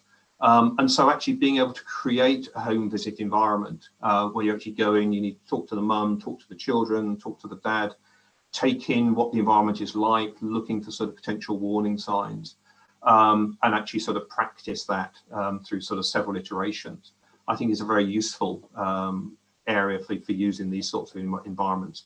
Where the limitations are at the moment, unless you're going to spend an awful lot of money, is around things like facial gesture and facial emotion. You know, as pre-recorded type stuff, yeah, there's some really good stuff around. But trying to do this all live and dynamically, we're getting there. And certainly some of the latest stuff that's out of Unity is quite nice. And then tying that into things like text to voice, which again has been a little bit shaky, but is improving. And so I think we're seeing more and more sort of interest in how to use these immersive environments for doing some of these soft skills training, as well as for doing sort of more hard skills type stuff. One of the other areas we've always been interested with immersive environments is actually using them for data visualization. And that's to do with this thing called egocentric and allocentric.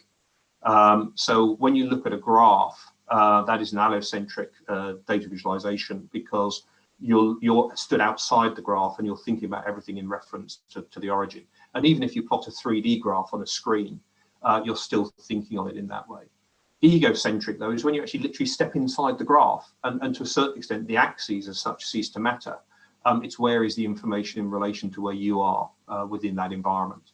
And this just shows some examples of some of the sorts of visualizations we've done, some of which are medical, some of which aren't. So this is it P53, one of the proteins that's involved in cancer. So that's identifying every single molecule within that, and then color coding by molecule type and the like.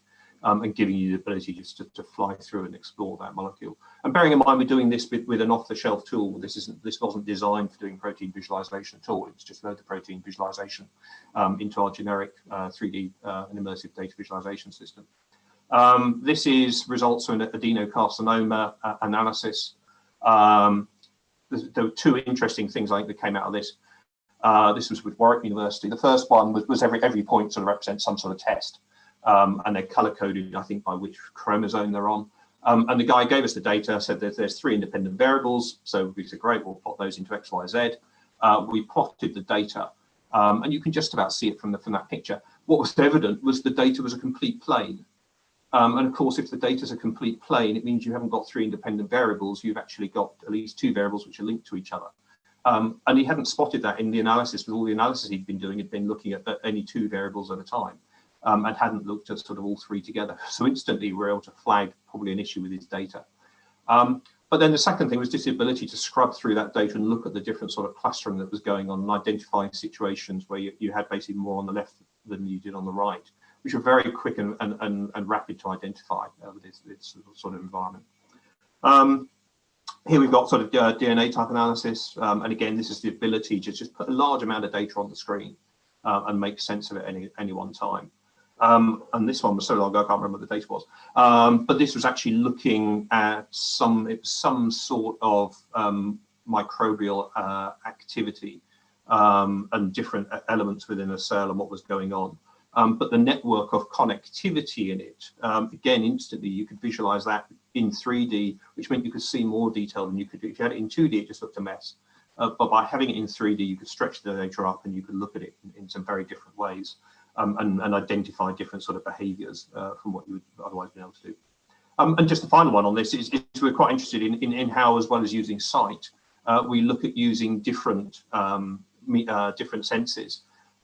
So we've done stuff where we've actually represented data as sound as well as visual, which lets you look at different sort of parameters in different ways. But we've also looked at different sorts of interfaces.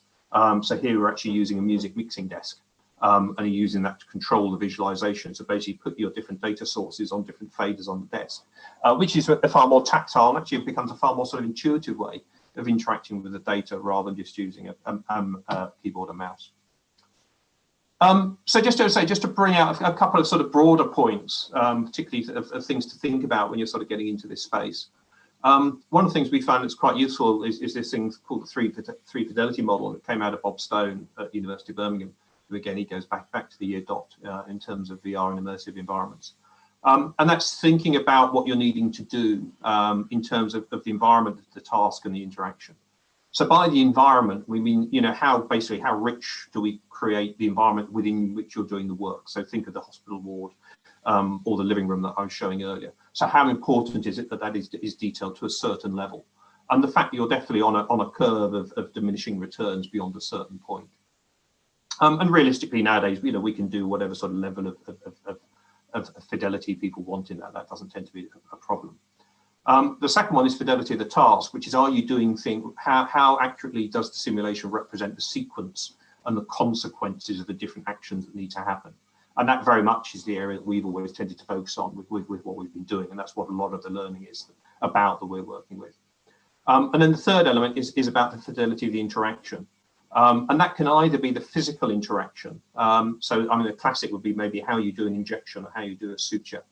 And my favorite story on that is talking to some medics years ago now about doing simulation.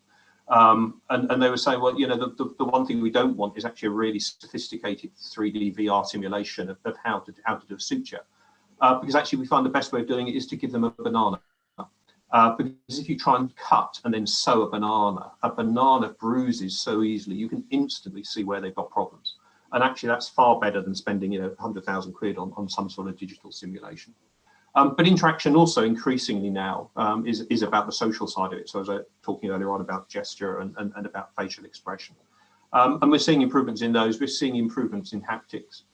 So I think more and more we'll be able to actually offer good solutions that deal with some of those interaction components where it's sensible to do so. And one of the things we just blogged actually this week was actually taking these fidelities and applying them to different sort of distance learning approaches and comparing sort of video conferencing, so Zoom type stuff, with traditionally learning with immersive 3D and VR. And so if you want to see that in more detail, just go onto our blog. And the other key thing I want to talk about was basically with the difference between virtual reality and immersive 3D, or whatever you want to call it. I mean, again, we've blogged on this in the past. The wording isn't really there to describe what we're talking about without it getting very confused. So headset-based VR and then 2D, 3D is the way it's often described. And quite honestly, we are very agnostic on this. And in fact, what we always want to do is we want to let the tutor or potentially even the student make the decision about which of these two do they do. Because for us, in both cases, you're in an immersive 3D environment. You've got an environment you can explore, you can interact with it, you've got agency, you've got representation in it. Whether you are doing that on a smartphone, a tablet, a PC, or inside a VR headset, really should almost be your choice. There are certain sorts of learning where we find having the headset is a significant benefit, but for the vast majority, we find it isn't. And actually, certainly at the moment, still just the practicalities of using them, the health and safety issues, just get sort of in the way. It can actually potentially break the flow. So we are always keen that when we build stuff, we've got the ability to do it in both media.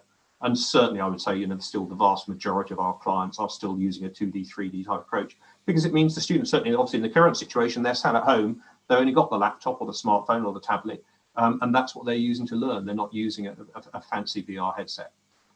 So I think it's always important to think about, which is the right approach. Do you want to be able to offer both?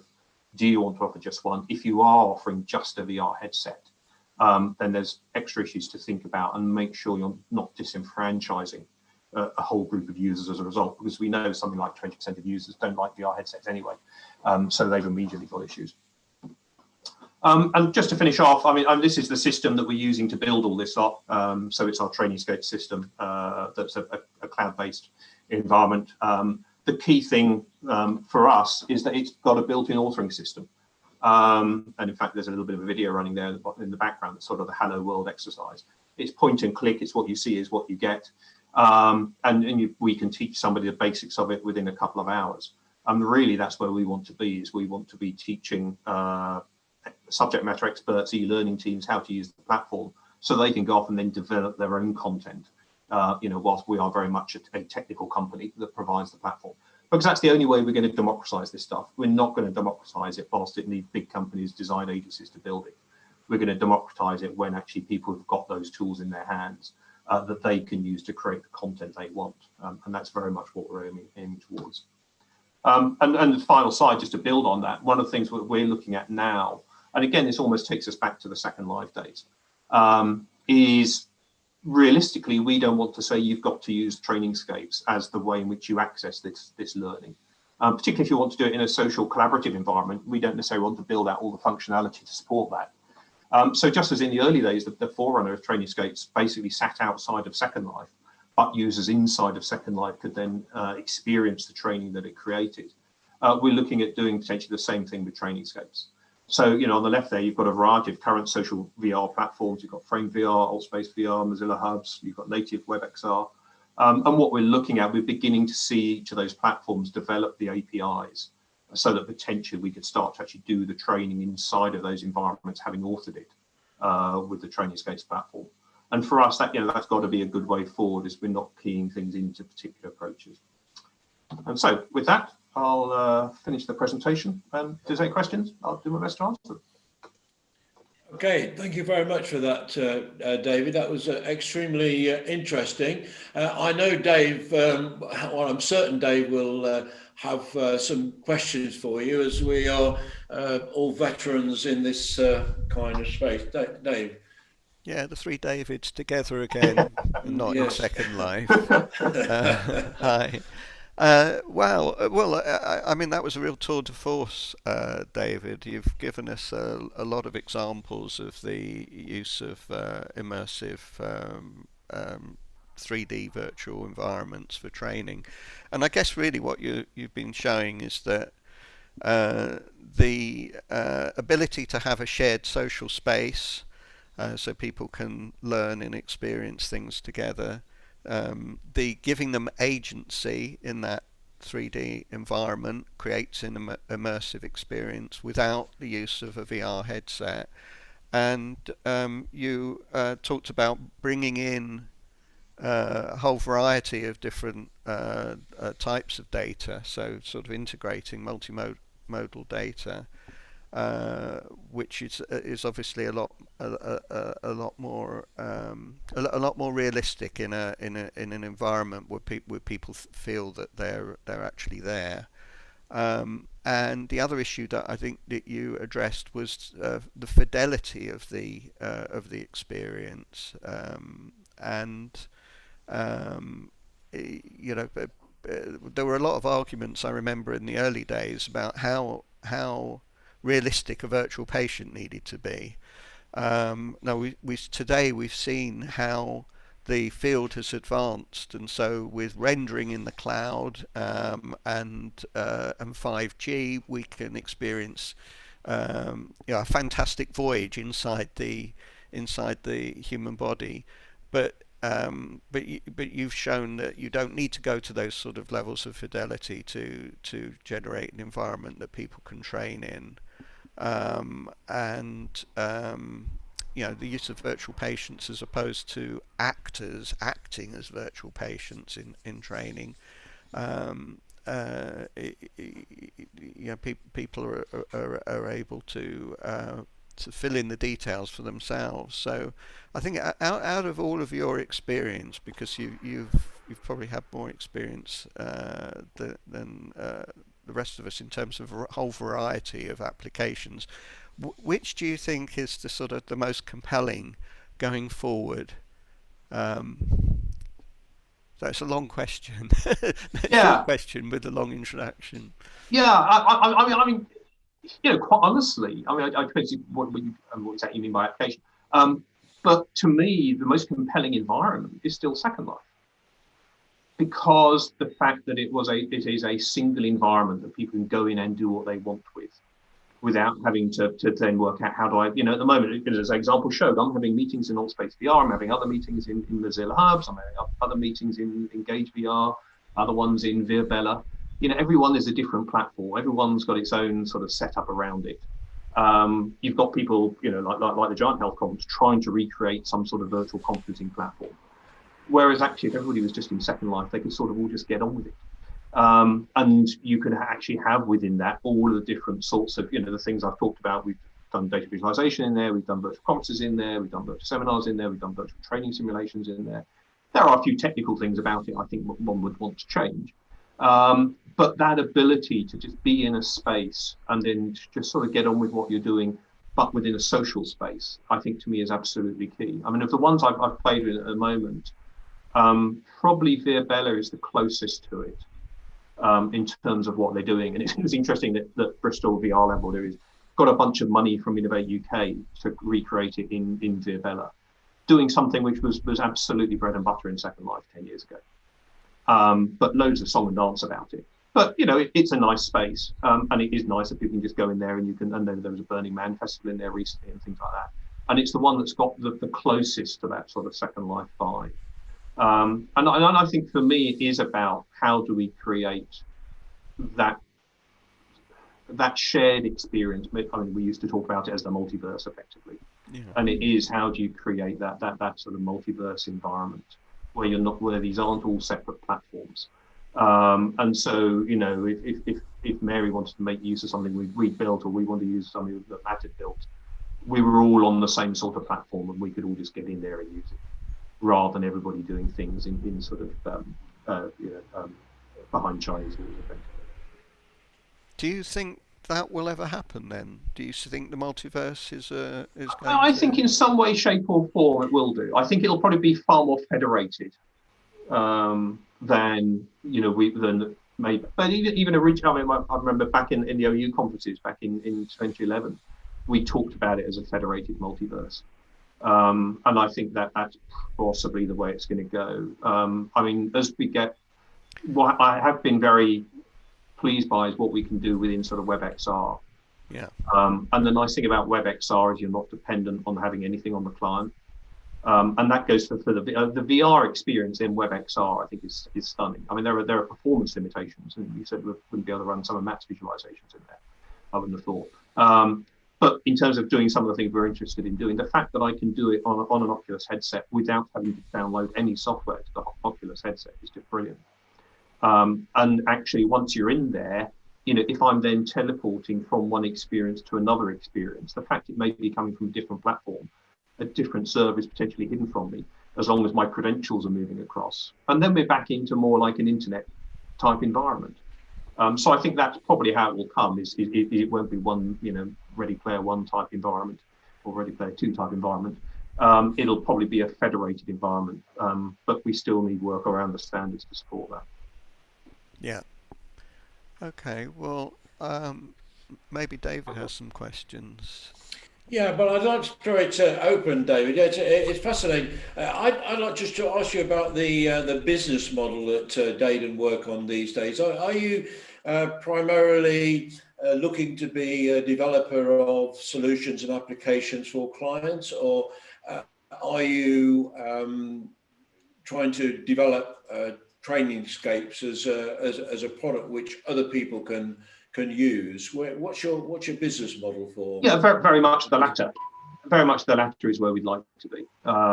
So as I say, we are technologists. We're not domain experts in any of these areas, and we're not all of us e-learning type experts either. So what we want to do is give people a sort of pedagogically neutral platform, for want of a better word, which they can then use to create the sort of learning that they need in the pedagogic style they want, and for the domain that they want, where we can support them through training. But actually, there's enough tutorial material on the web for trainingscape for people to get started anyway. And we may well sort of handheld through those first exercises, but then gradually people can take ownership of those exercises and they can start to create their own content. I mean, that's certainly where we got to in the Second Life equivalent of it. Again, 10 years ago, we achieved that within the Second Life environment using Pivot, which is still at the core of Trainingscape. It would be nice to be able to do that within the modern environment. Yeah, I'm interested in Matt Morgan, your views on this, because you're working with Coventry University at the moment and doing some really quite high fidelity reproductions of the inside of the body. As somebody involved in this space, what's your kind of take on something like Trainingscapes? I mean, would it be the kind of tool that might be applicable to you when you're developing stuff, or are you so proprietary that you're doing everything yourself? We are already moving into that. We're already going into that space on the training space. What's interesting is, so this, if people didn't know about it's the Unreal, the CEO who's creating Omniverse, and this is the same with NVIDIA. They want to create this Omniverse. So Epic, they've got a program called the Epic Mega Grant. And so if you use the Unreal like an engine, well then if you have a you know, a solution that is like an open source that can help the community, then they will help fund through their grant. So far, they've got £100 million to give away, and they've already given away £60 million to create this omniverse, as they call it, where it is like a industry 4.0, and it's an open source type of community that just will share the advancements. Yeah, people should be looking at that, I think. So David, I presume you will know about Omniverse or Not about, no, I certainly know about the Epic, the grants, but I mean, to what extent is what Epic's funding based on Unreal as against Unity or native WebGL or anything else like that? Epic own Unreal. Yeah. So it's open source, but it's Unreal, which is not where we want to be, really. You know, we've got to try and avoid that and locking people into particular hardware platforms, really. Okay. Any other questions for David? I was just going to say, maybe in 10 years' time, we'll be back here and we will be inside a virtual environment again. One day. Again, yeah. Yes. I don't know if you noticed. I blogged about 3 months ago. In the first lockdown, I think I blogged out one of the slides that came out of the 2011 Open University conference, looking at 3D immersive environments. But I just removed the dates, and basically I could talk to exactly the same slide and said, "Oh, you know, I was at a conference recently. This is what we discussed. Blah blah blah blah blah." And then at the very end, I then said, "You know, scroll down. You know, this was 10 years ago. We really haven't, unfortunately, moved on most of this." Yeah. And what was interesting, though, was actually the things that we thought were going to be hardest, which was things like proper immersive VR that we put out as long-term. That's the stuff we've got.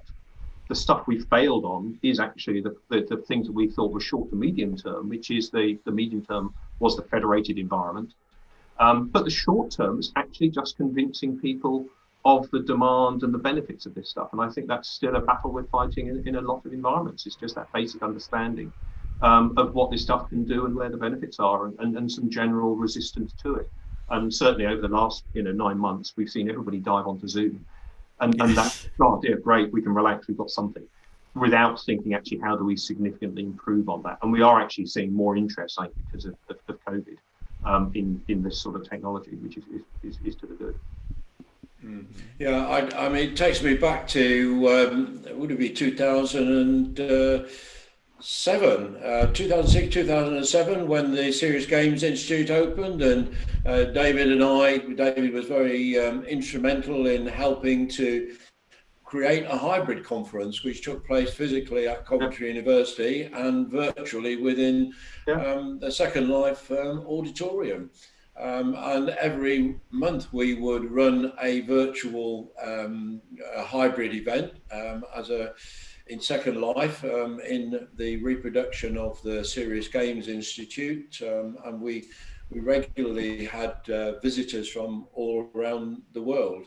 And in the case of the actual launch conference for the Serious Games Institute, which was in 2007, it was actually opened by our Vice Chancellor's avatar cutting a ribbon in Second Life to launch a project, and the video was streamed. So, as you say, if we wanted to do a conference like we are doing today, like Giant are trying to do, with a reproduction of or trying to replicate the experience of a virtual exhibition, many of the things that they want to do, we were doing 13, 14 years ago. So it's a case of, it is frustrating. Yes, it's a case of being back to the future. But I think I don't know where this will end up, because people, we talk about Omniverse and the connection to Unreal. Everyone has their own agenda, and everyone is trying, I think, to develop some kind of dominance in this space. So it will be interesting to see where this eventually finishes up. Well, see you all in 10 years' time. Yeah, Somewhere. exactly. Yeah. And Mary, you know, I'm delighted that you joined us. Mary doesn't blow her own trumpet very much, but she does some wonderful work with Zenith Global, particularly for the developing nations and particularly for Africa. And Mary has championed some of the remarkable people that are working in Nigeria and in Africa in very trying circumstances.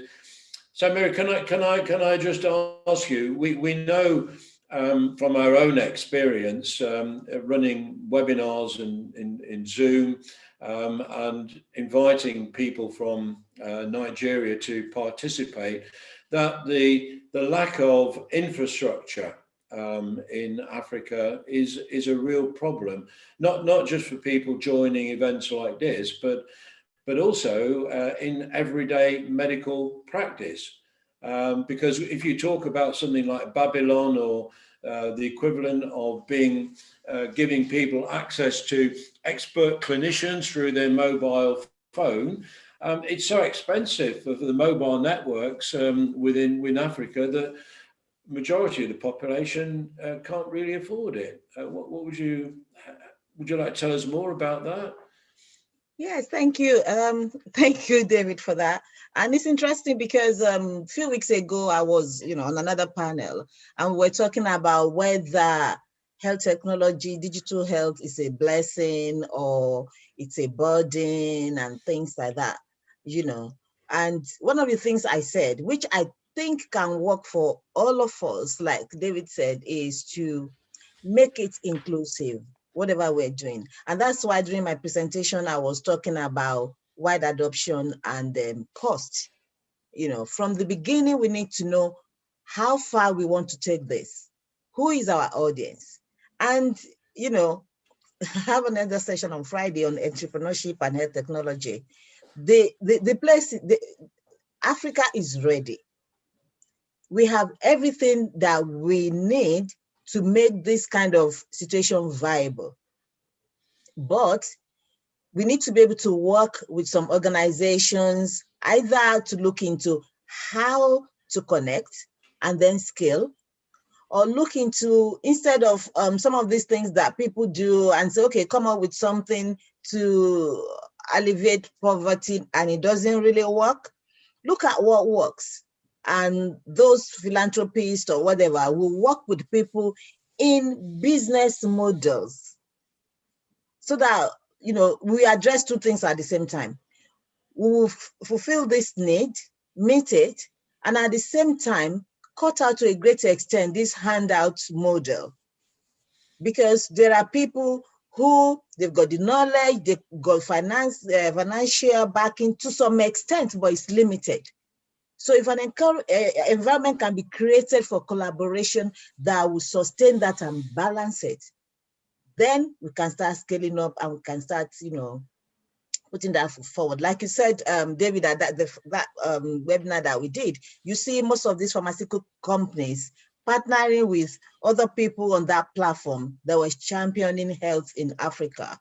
And like when I was in Zambia as well with the Medical University and South Africa, we see the World Bank and everyone else coming together to now do something that is tangible, like build a medical university and then bring in blended learning and bring in facilitators to make that happen, rather than just saying, here's the money, go and do so and so. So I think that would be the way forward, really. Yeah, I think that's very interesting. It's been my experience ever since I really started getting involved in technology with my own business that in many ways, continents like Africa and developing nations have a great opportunity to leapfrog other countries.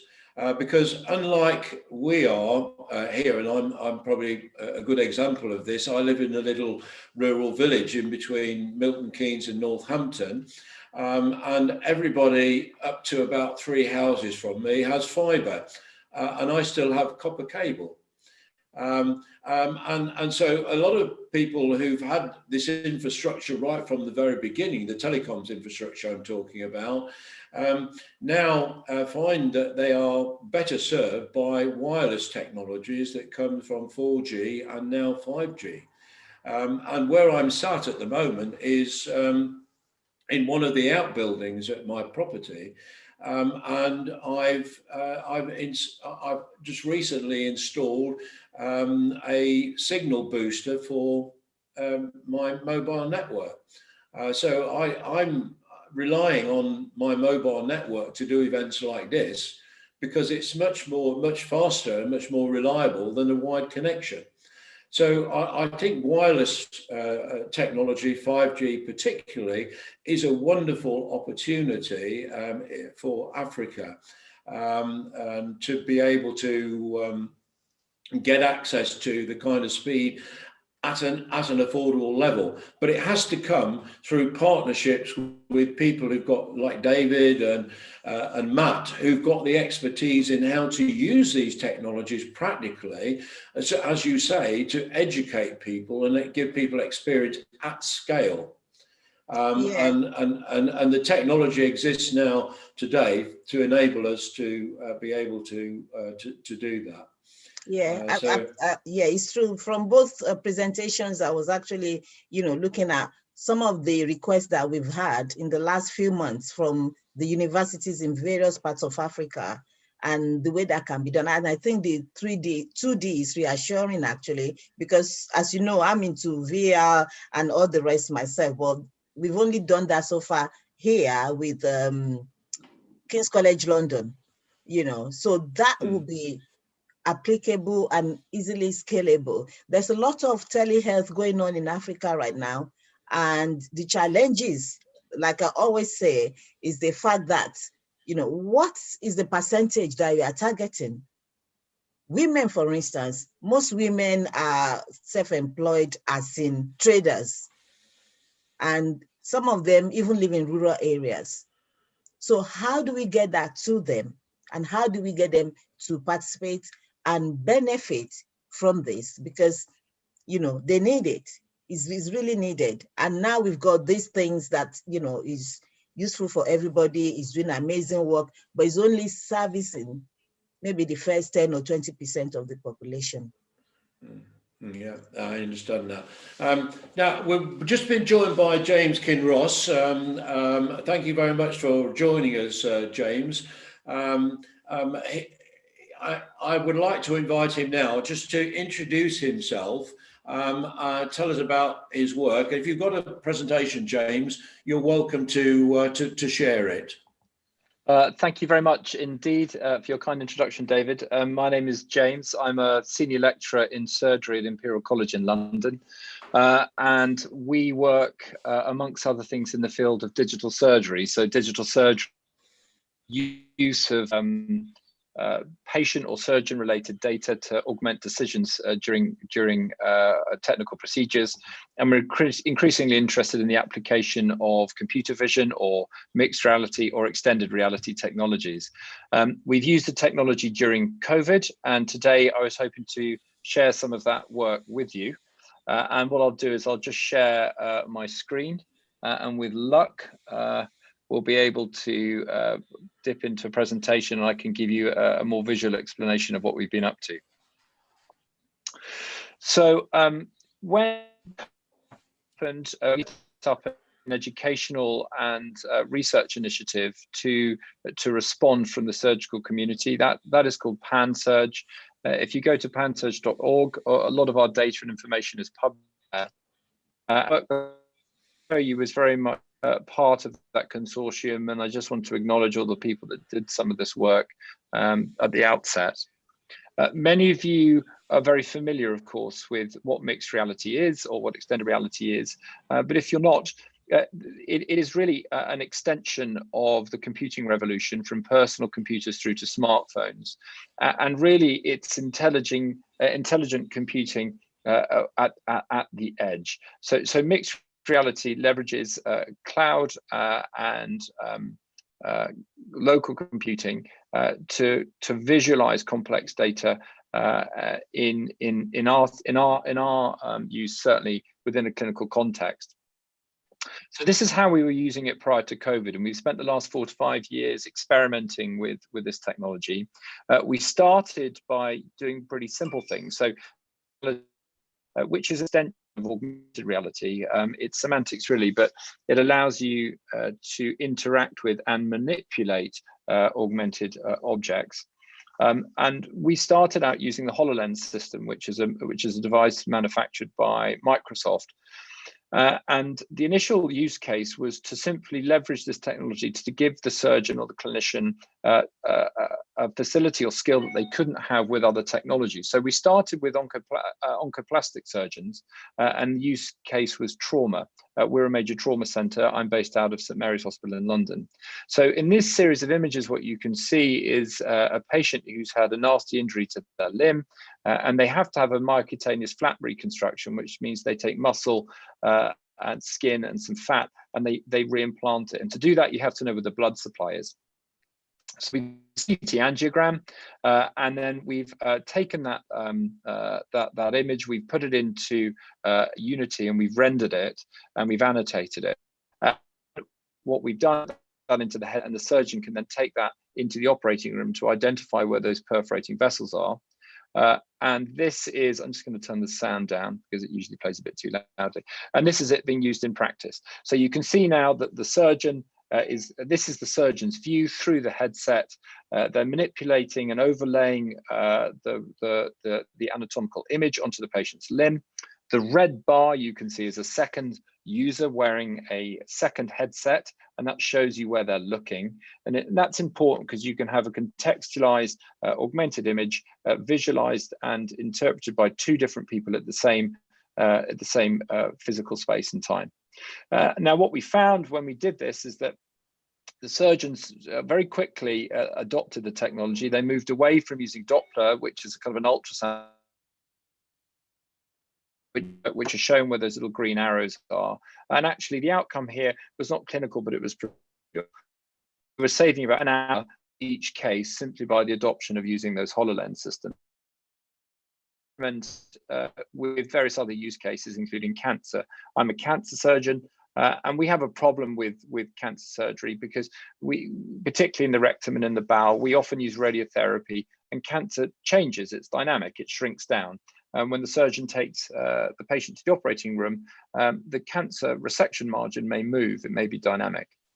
So in this case, what we did was we started trying to reconstruct MRI scans using the same mixed reality technology, and then trying to take those images into the OR so that we could try and identify critical anatomy during procedure. In this case, what you can see, one of my excellent nursing colleagues standing in the patient. Apologies, there are 1 or 2 operative photos coming up if anyone is of a sensitive disposition. Here you can see some work that one of our master students did. That's the, you can see this is being filmed through one headset, looking at me using the headset, and I'm trying to see if I can see the critical anatomy that I need to see on examples. It actually worked pretty well. So when we take it into the OR, we can use this to visualize cancer margins, major vessels, and major pieces of anatomy that we need to be very careful of when we operate.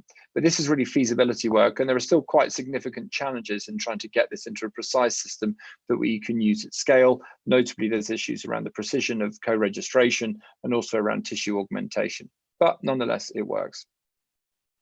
So this is what we were doing until COVID. This, I'm sure, is something that you all have a lived experience of. It's been a global pandemic and obviously a crisis that has touched all of us. At Imperial, we had a particularly turbulent time during the first wave. This is the data from June. Unfortunately, it got a bit worse after that, but we had around 143 ventilated patients. We had just over 417 deaths, and 4 of those, unfortunately, were in members of staff. Actually, we treated around 1,200 people by the time we'd finished with COVID. So we got hit very badly. And at that stage, Microsoft, who'd been working with us, came to us and said, you know, do you want to collaborate, and could we do anything with the HoloLens system that you've been working on in response to this? And we were quite skeptical about whether or not that was going to have a role, I have to say, because we had this problem, which was that about 30% of our staff members were sick. On time to experiment and translate these technologies into the workplace was extremely difficult. And we were unsure exactly what the use case was really going to be for mixed reality. But we didn't say no. We were lucky in that we had a little bandwidth. So during COVID, I wasn't operating because all elective surgery was stopped. And I'm lucky enough to work in a department of surgery where we had some academic space. And we also had the expertise of medical eyesight and Philip Pratt, who is an ex-Imperial engineer, and also we had a little bit of breathing space and a little bit of bandwidth to try and start thinking about this problem. And what we did was we took a very iterative approach through the PanSurge project, as I've kind of led with. So that had, you know, some strategic objectives, which was to educate, curate data on the COVID pandemic and its impact on surgery, but also to innovate. And so we had a little bit of resource through the PanSurge project to start experimenting, and that's duly what we did. So the HoloLens headset has evolved into its second iteration. This is my good friend Louis, who's one of our care of the elderly physicians. You'll see his face again using this. For those of you familiar with it, it has a camera that's front facing in the middle there, and it also has some sensors which are on the side, much like a Kinect sensor that you would see in an Xbox system. The battery is at the back, and it's effectively a sort of tetherless holographic computer that you wear. Lots of work has gone into this. This is footage from Microsoft, and it allows you effectively to project augmented images into the field of view of the wearer, which, as you've seen from my previous videos, can be shared by other users. And the headset is really quite sophisticated. It's very comfortable in its second iteration and can be used and worn for a prolonged period of time. It's got a slightly broader field of view, and it's got quite a big community of developers and some open source software that the developing community are working with us in. When we adopted it for COVID, we took a very iterative approach to the development. So, the strategy there was to quickly develop a small group of a small team and to go to the technology. Could you use this? So we initially went to intensive care. They said no, we don't need it. We've got a lot of staff. We're okay. And kept going until we used. Actually, we had some engaged clinicians that were prepared to work with us, and that was actually the physicians managing the COVID-19 wards. So they felt that they used it because it might give an opportunity to reduce the exposure of their staff members. And we quickly realized a piece of software called Remote Assist that effectively is like a holographic Teams call will work very well for our use case. And we had to solve data governance and ethical approval. We had to get a data assessment performed. We had to go through an infection control process, and then we had to onboard the staff and train them and ensure it was safe to use. You can see there in the picture one of our respiratory consultants, and this is how we had to adapt the system for use with PPE and when it was being used in a CPAP ward full of COVID positive patients. You can see a small strip has been cut out the front of the face visor there, which allows the sensors on the headset to work and the camera to continually record. So it looks a bit Blue Peter-ish, but actually it was very effective innovation there, cutting pieces out of plastic and taping it onto the headset for it to work. This is it being used on a ward round, and you can see I have patient permission, by the way, to use this picture. So this is a real patient in a COVID ward. I use this picture to make the point that the technology is unique, really, because the human is very much in the. You can see who he is being down here in contact with the patient's hand. That might seem silly, but actually it's very important. So the technology doesn't replace the clinician, it augments the clinician, and it still allows for a very human interaction. The basic principle of the technology as we deployed it was that we, instead of sending a team of doctors into a COVID environment to do a ward round or to see patients, we could send a single patient in. So the junior staff would sit in a COVID negative space. They're not wearing their face masks. They're very naughty, but they should have been. And one clinician, the consultant, would go into the COVID environment instead of 5 or 6. You can see there, they're looking at the x-rays of a patient with a really nasty COVID lung, and they would see the first person view of the wearer as they did the ward round, and they could communicate by voice. They very quickly adapted the system so that we could share electronic healthcare record data and x-ray and imaging data with the wearer using the mixed reality platform, and I'll show you a video of that now of how it worked in practice. We deployed the system into 6 different units across the trust and through a mixed number of different types of wards, so general medical wards, renal transplant wards, surgical wards. We didn't deploy into intensive care, and we prospectively studied the impact of this on the ability of the team to function. I'll just turn the volume down here. So this is it being used in practice. So what you can see here is this is one of our excellent registrars with a stethoscope around his neck. He's in the office and he is using effectively Teams to communicate with the wearer. And on the screen right, you can see what the headset wearer sees. They get a heads-up view and they can see their registrar. And effectively, we could bring as many doctors into the bedside as we wanted. So we could really, in a multi team at the bedside using the system. The white line is Louis manipulating the video so he can place the video where he wants. He can then have a discussion. There's a microphone in the headset, so actually it's a silence microphone, so only the wearer can really hear what's happening because it's noise cancelling. And then Louis is asking to see some blood results and some tests. So he's now bringing up the electronic healthcare record. Because of the quality of the video, it's not so sharp there, but actually the wearer gets a very precise view of the imaging and can see in a lot of detail what's going on. So he's view, he's actually a trauma patient. He'd fallen off a roof, so he was, and then he contracted COVID, so he was in a COVID ward. So he wanted to have a look at the imaging, and again we can pull up the imaging, and you'll see. I think Louis brings up his X-rays in a second, and all of it done with a team of 5 or 6 doctors that are sat in the room, actioning all of the requests that come out from that bedside interaction. So it wasn't too much more sophisticated for that than when we initially rolled it out. What we found though was that it was really very impactful. So that the teams that were using this in the COVID environment became really very dependent on the technology very quickly, and we knew that we had succeeded when lots of people started doing more headsets. We really need one. We had 10 for this trial, and we probably, if we'd had 50, they would have all gone out. Actually, the adoption curve was extremely rapid, and when we did this work, we seemed to get a lot of attention with a lot of interest from various news outlets. Now, that's a picture of Guy and Philip. We've actually published this data in the Journal of Medical Internet Research. This was our original quick release paper reference, which you can still find, but the data is now published. The results were pretty good. So what was interesting to us is that when we looked at the quality of clinical interactions, actually junior doctors felt that this significantly improved the communication that they had about the patient. Largely that's these patients were isolated in rooms and you had to don and doff to go in and out, and typically the junior doctors could in the room and the communication wasn't great. But with the Hololens system, they had a first person view and very clear communication about what was happening with each of their patients at the time.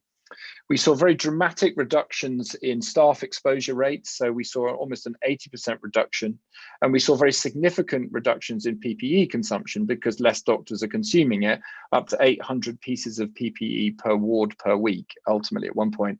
And bearing in mind that at the beginning, at the height of that crisis, we didn't have any PPE. That was really quite significant for us. And our ward rounds got about 30% faster in that time frame. So simply by moving to the HoloLens system and the remote assist system, actually our ability to deliver safe care was really significantly improved. And the natural extension of that was, well, we've got to teach. So we were unfortunately not able to bring any of our medical students into the hospital environment during that stage, and we had no way of educating or teaching them.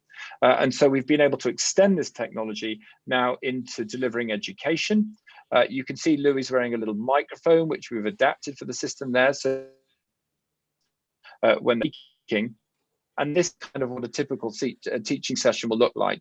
We're able to put teaching aids next to the patient and run classes with relatively small numbers of classes of students who are able to come into those hospital environments and have those patient interactions at the bedside. So we're rapidly scaling it. And most of the students, when we've done simple qualitative feedback, they've given us reviews on the technique. They find it improves their teaching, they generally enjoy it, and that the quality of the information they're able to see is satisfactory. And of course, we're now deploying it into the OR as we started out with this initial part of this presentation to educate in the same way. And you can see two contrasting approaches to PPE there in that. So we are now partnering across the NHS. We have 2 weekly national teams meetings, which you're very welcome to join. Please do. We have an educational forum, and we also have a direct clinical care forum where we share learnings across the NHS. If you email me, I'll be very happy to introduce you to that network, and you're most welcome to join and to learn, so you don't have to repeat many of our lessons that we've learned. This is the summary, really, of the people that have helped with a lot of them. I'm very lucky to have them. If there's been one learning from COVID, it's that people are really genuinely are, and the team that have done this have been fabulous. So I'm extremely grateful to them, and I'm very happy to answer any questions that you may have. Thank you very much for that, James. We do have Iain Hennessey with us as well today from Alder Hey Children's Hospital. You can see on the screen there now. Yeah. So do we have any questions for James before I give Iain a chance? Because Iain is working in a very similar area, so I think it'd be quite interesting for you to see these two presentations back to back. Any questions for James before Iain presents? Oh, okay. Iain, can I hand over to you and give you center stage and ask you to give your presentation? Well, hi there. So I'm just trying to get rid of this window here. So thanks. It's absolutely brilliant to see that presentation beforehand and all the different ways that you're using augmented reality and mixed reality in clinical practice. And there's so many of those lessons which you learned which resonated with us. Now, I don't want to repeat basically a lot of the things which you put on there, and Raphael beforehand, who's our immersive health lead, has already presented on a number of those things, because Raphael has been using it primarily actually as a communication tool. So, we've got, tons of these things in the hospital now. The registrars go to the bedside to see the patients, they need a bit of advice, they call up, using the Teams 365, and they can almost have, like a consultant on your shoulder.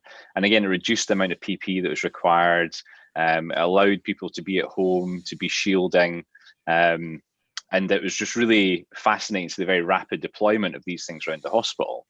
Now, the interesting for me, because one of my kind of pet topics is around human-centered design and how you get these things at healthcare, because people often feel a bit silly wearing this thing.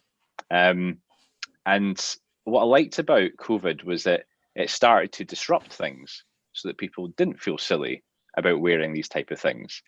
And what was interesting for me is I think the route in was that all of a sudden, everyone was walking around the hospital with a pair of glasses on, and everybody was wearing a pair of glasses.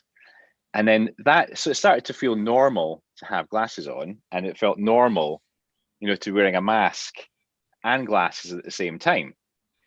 So that's when the adoption of these technologies started, because why was it that nothing like this was happening before COVID, and all of a sudden people started to use it? And it came to a head for me because we were doing a consultant interview, and we'd invited one of the applicants to come and have a look around, because we really wanted to impress them with our innovation setup, and we couldn't have timed it better, because as this applicant walked in the front door, one of the cardiac specialist nurses was just walking through the main atrium with her, her HoloLens on, giving a tour to a patient who we wanted to keep at home because we wanted to keep them out of a high risk area. And she just walked past, happy as you like, chatting away into the HoloLens, giving people the tour of the hospital. So the key for me, actually, in many ways, is not so much the technology behind it, but the people's acceptance of using this platform. Now, in surgery, there's lots of different ways that you can use the mixed reality type setup.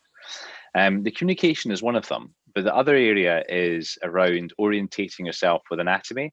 And again, I really loved looking at how you are taking the three-dimensional model and then mapping it onto the leg that was there.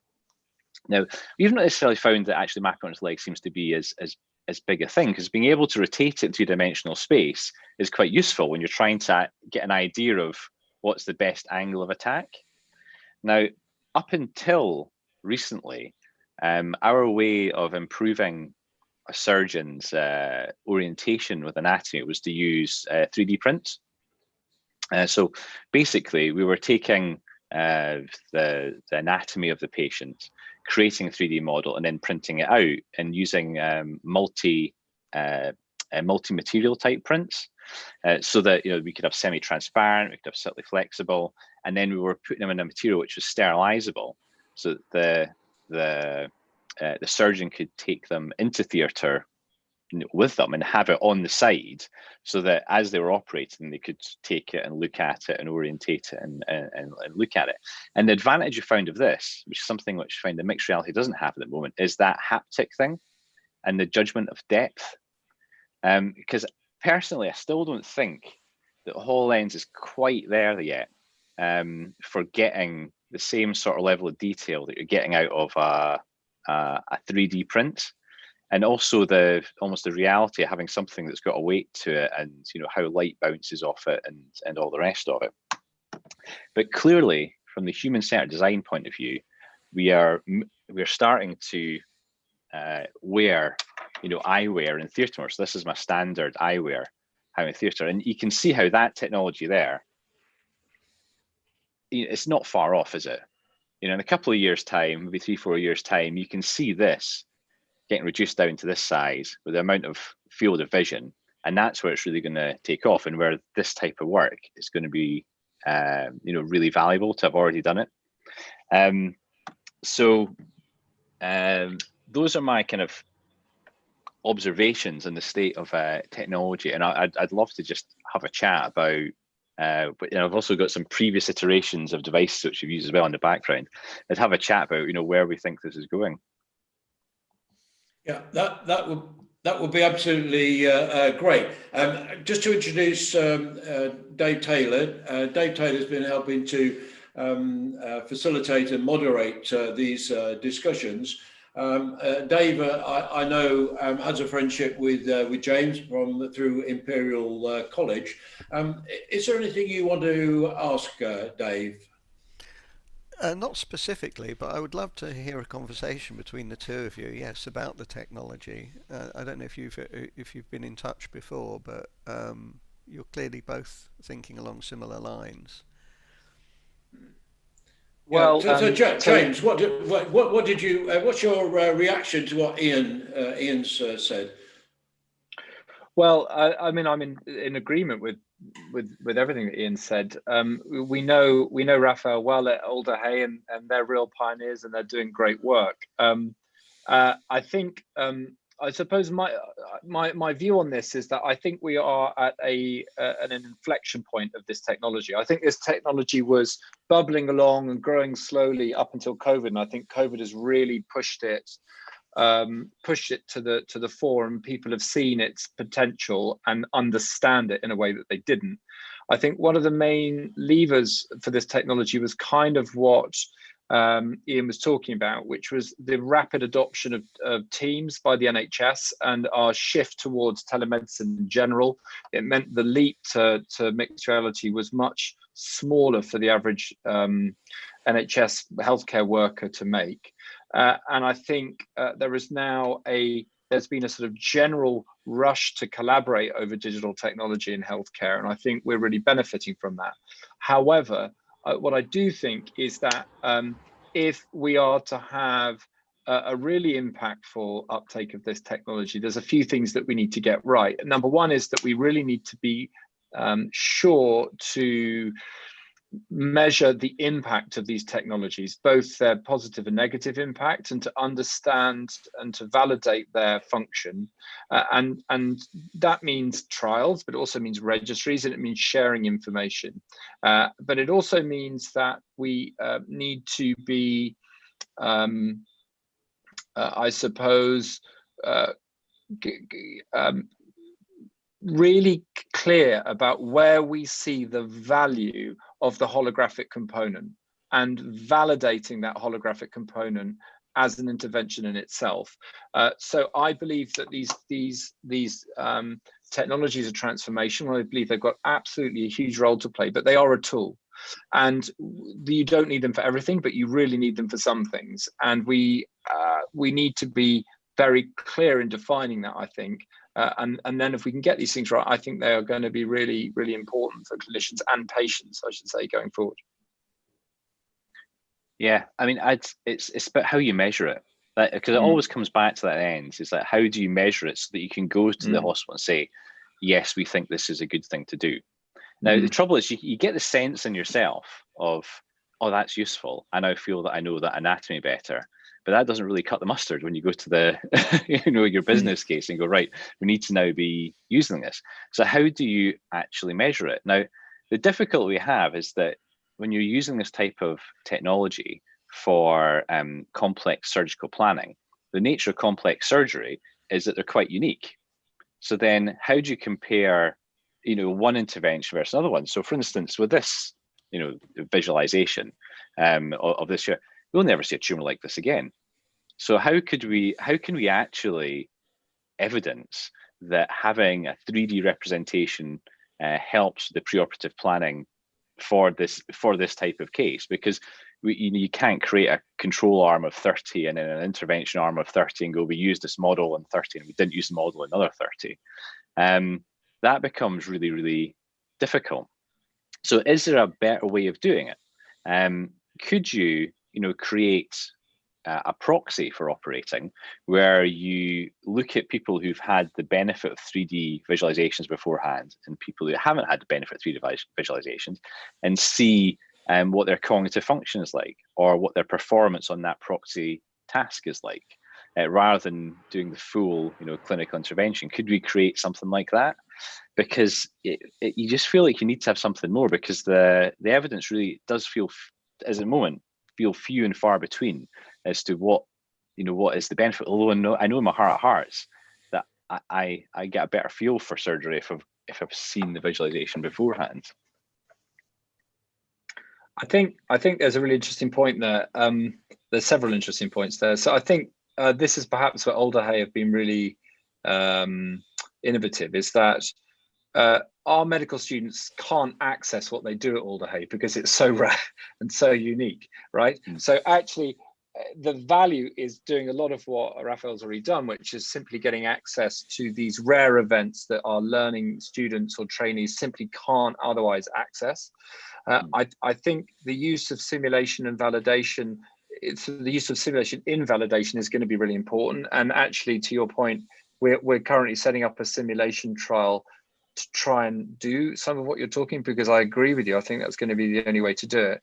But equally, I think the proof will have to be in the real world application of these technologies. And I think there's two options there. The first is that we probably need to learn from other surgical technologies and build registries or some form of open collaborative networks that collect information on the performance or clinical use cases in a kind of organic way, so that we're always learning and we're not working in silos. I think the worst thing that we can do is to work in silos, repeating each other's work and not sharing and learning. And the second thing is that I think the technology device in itself can be a useful way for measuring and capturing information. I think we could be really quite innovative about this. Yeah. I think when we think about the technology, we quite often, well, at least I quite often think about it in a passive way. It's something that records video, but actually these very sensitive and useful sensors in there. And we're starting to see quite innovative approaches for how you can leverage these sensors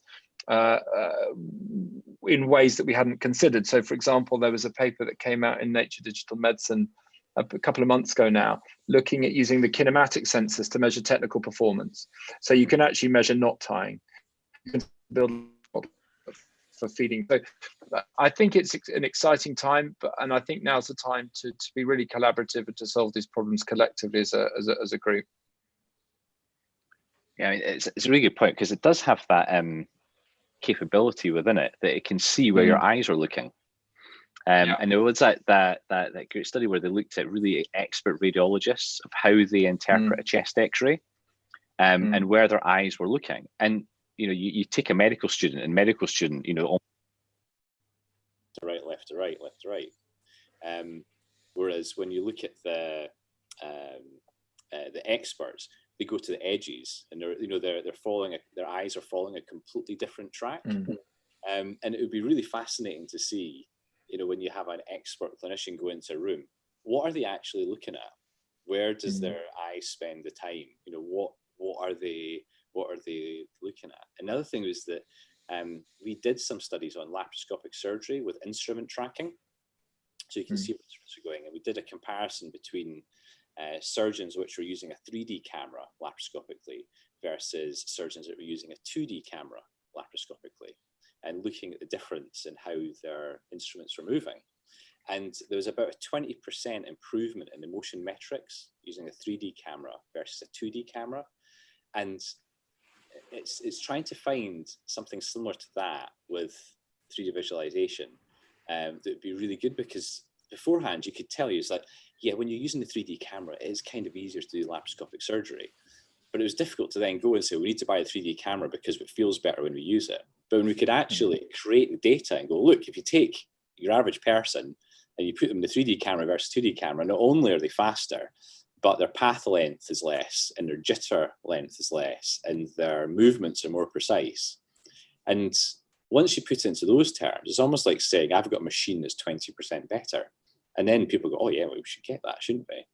So how do we create that really compelling evidence base for mixed reality that goes, yeah, when you use this happens.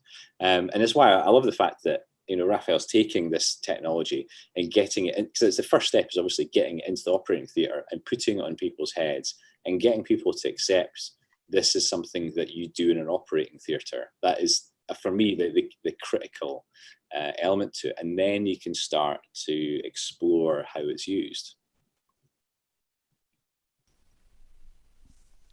Yeah, can I just ask both of you a question, which really came out of the session yesterday afternoon with the Facebook Oculus panel discussion, where they were talking about the use of VR primarily in medical education and training.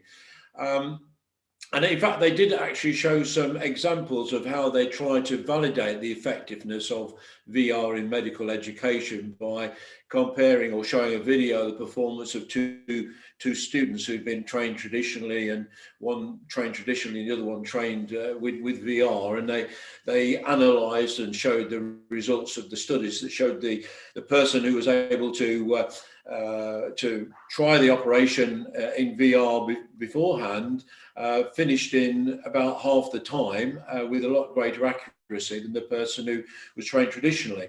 But the other thing that surprised me from this conversation was that everybody felt that haptics were not really that essential when it comes to medical training. If you're using VR, it seemed to me intuitively that if you're able to feel what you're doing, you're liable to have a better experience than if you can't.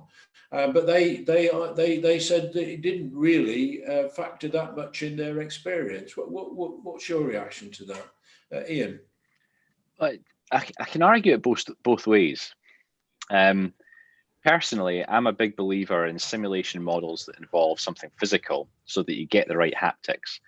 The reason being is I did a big validation study on virtual reality laparoscopic simulators versus these kind of high fidelity models where, the materials are made to look and feel like the tissues, and compared the validity of both models, and found that the trouble with the virtual reality one was that the physics and the haptics were just all off, and it just didn't feel right.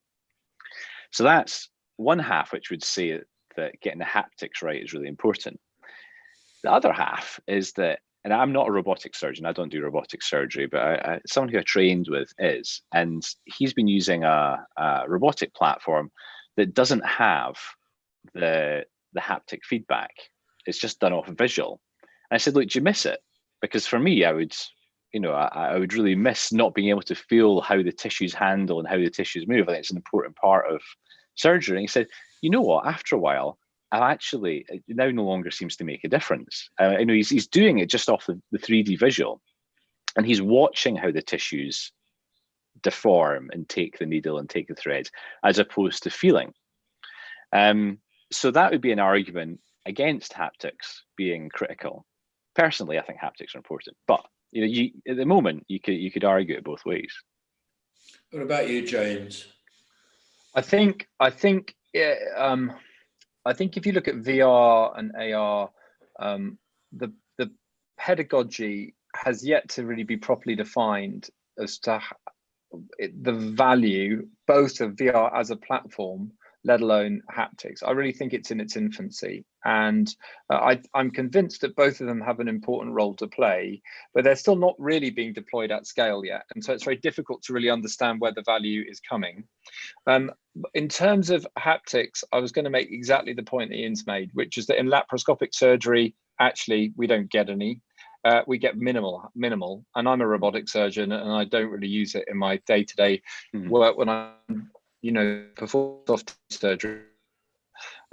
Might be more important in specific surgical fields. We've certainly done some, well, I say we, the musculoskeletal lab Imperial has done a bunch of validation work looking at VR and orthopedics, and actually they have found really nicely that VR significantly reduces learning curves when you're learning how to put hip implants in.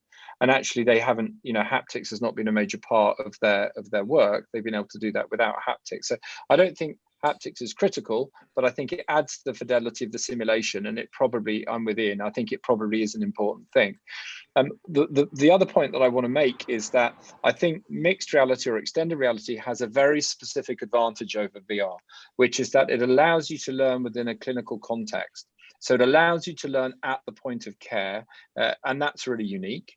And I think if you look at the way that other organizations around the world are using it, they're also seeing some surprising educational outcomes. So Cleveland, for example, and Cleveland Clinic, their entire undergraduate anatomy course is now delivered with the HoloLens. So every student enrolling in that program is given a headset, live to everything is graphic. And in the data that they've published, what they find is that when students learn, actually they're able to retain knowledge that they acquire for longer. So it might be that actually the educational benefits are subtle and they're different, and there might be educational benefit beyond simply learning technical skills. Actually, the way that you acquire and retain knowledge may also be influenced by these technologies.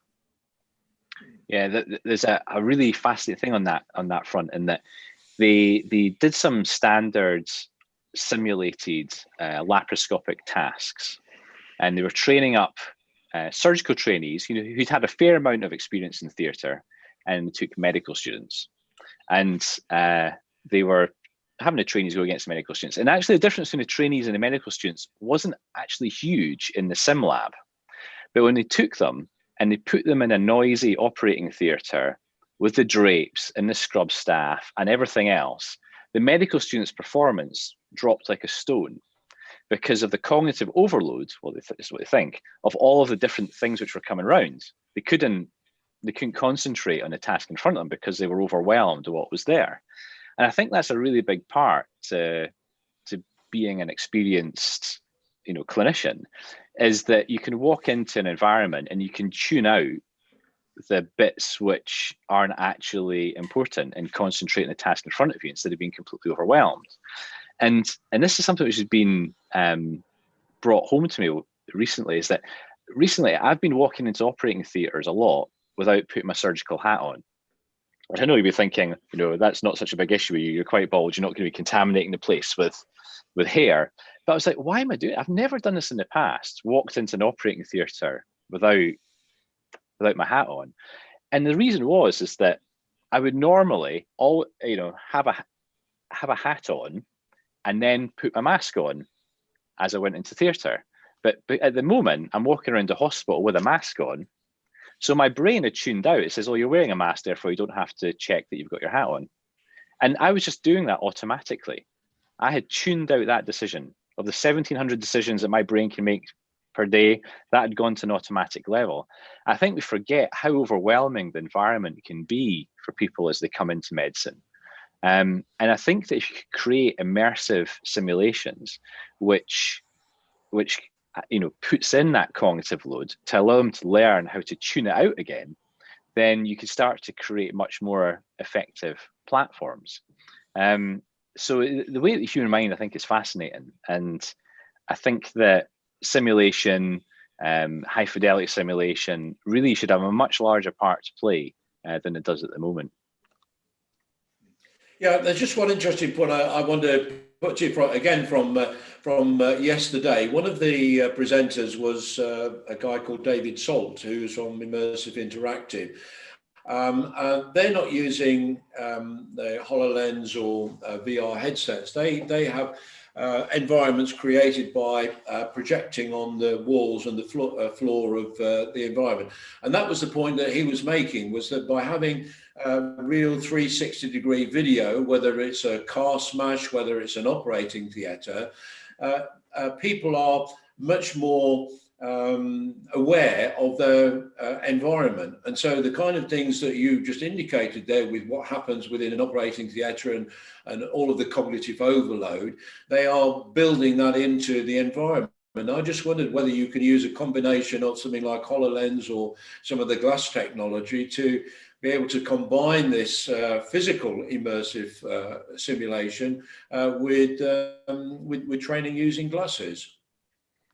Yeah, I think it's really important. I mean, I did some of my training in Australia. As a very senior trainee, I went and did a fellowship in Australia.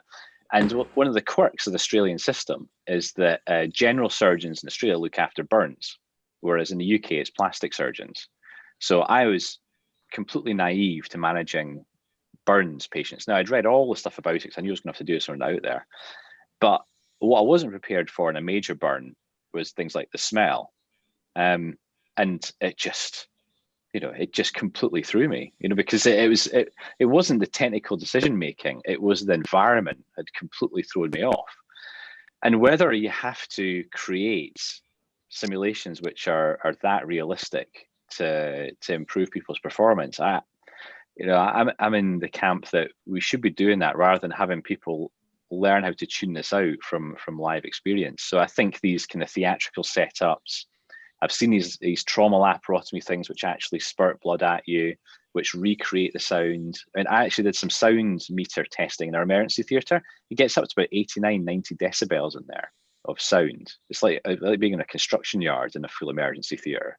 Now, you tune it out after a while, but for someone who's new to it, that's quite overwhelming, really. So I think this type of immersive mixed reality, touch, smell, temperature, and there's other thing people don't get you ready for is the fact that they crank up the temperature when we operate on babies. they have to put the temperature up to 29, 30 degrees Celsius because the babies lose heat so fast. Same with burns. You know, you're sweating, you're wearing leads because you're having to put X-ray guided lines in. So you're, you know, it's almost like you're in a plastic bag with a lead weight on you, 29 degrees Celsius, with every alarm in the room going off at the same time. You know, these should all be parts of trainings. Otherwise, people are going to get really stressed out.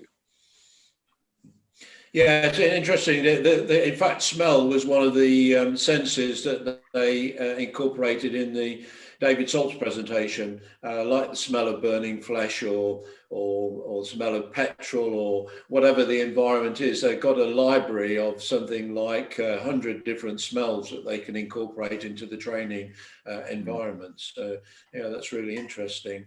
Have either of you got anything extra to add? Because I'd like to invite Adrian now, who's our final speaker. We've got about 15 minutes left of this session. Anything either of you would like to add before I invite Adrian to speak? No. No? Thank you for having me. I thank you very much for joining, because I really enjoyed this conversation. It was absolutely enlightening, and I'm sure that the recording will be watched with interest by as many people as we can get to see it. So I'm now going to ask Adrian Wong to introduce himself and give us his presentation. Hi, good morning. Really enjoyed the conversations we've had so far. You know, it made me think of a couple of things that I was speaking about when I was working at AstraZeneca on VR and AR. The changing behaviors and adoption, that is super important. And I remember, you know, back then thinking, well, the kit's not ready, people aren't ready for wearing this in everyday environments.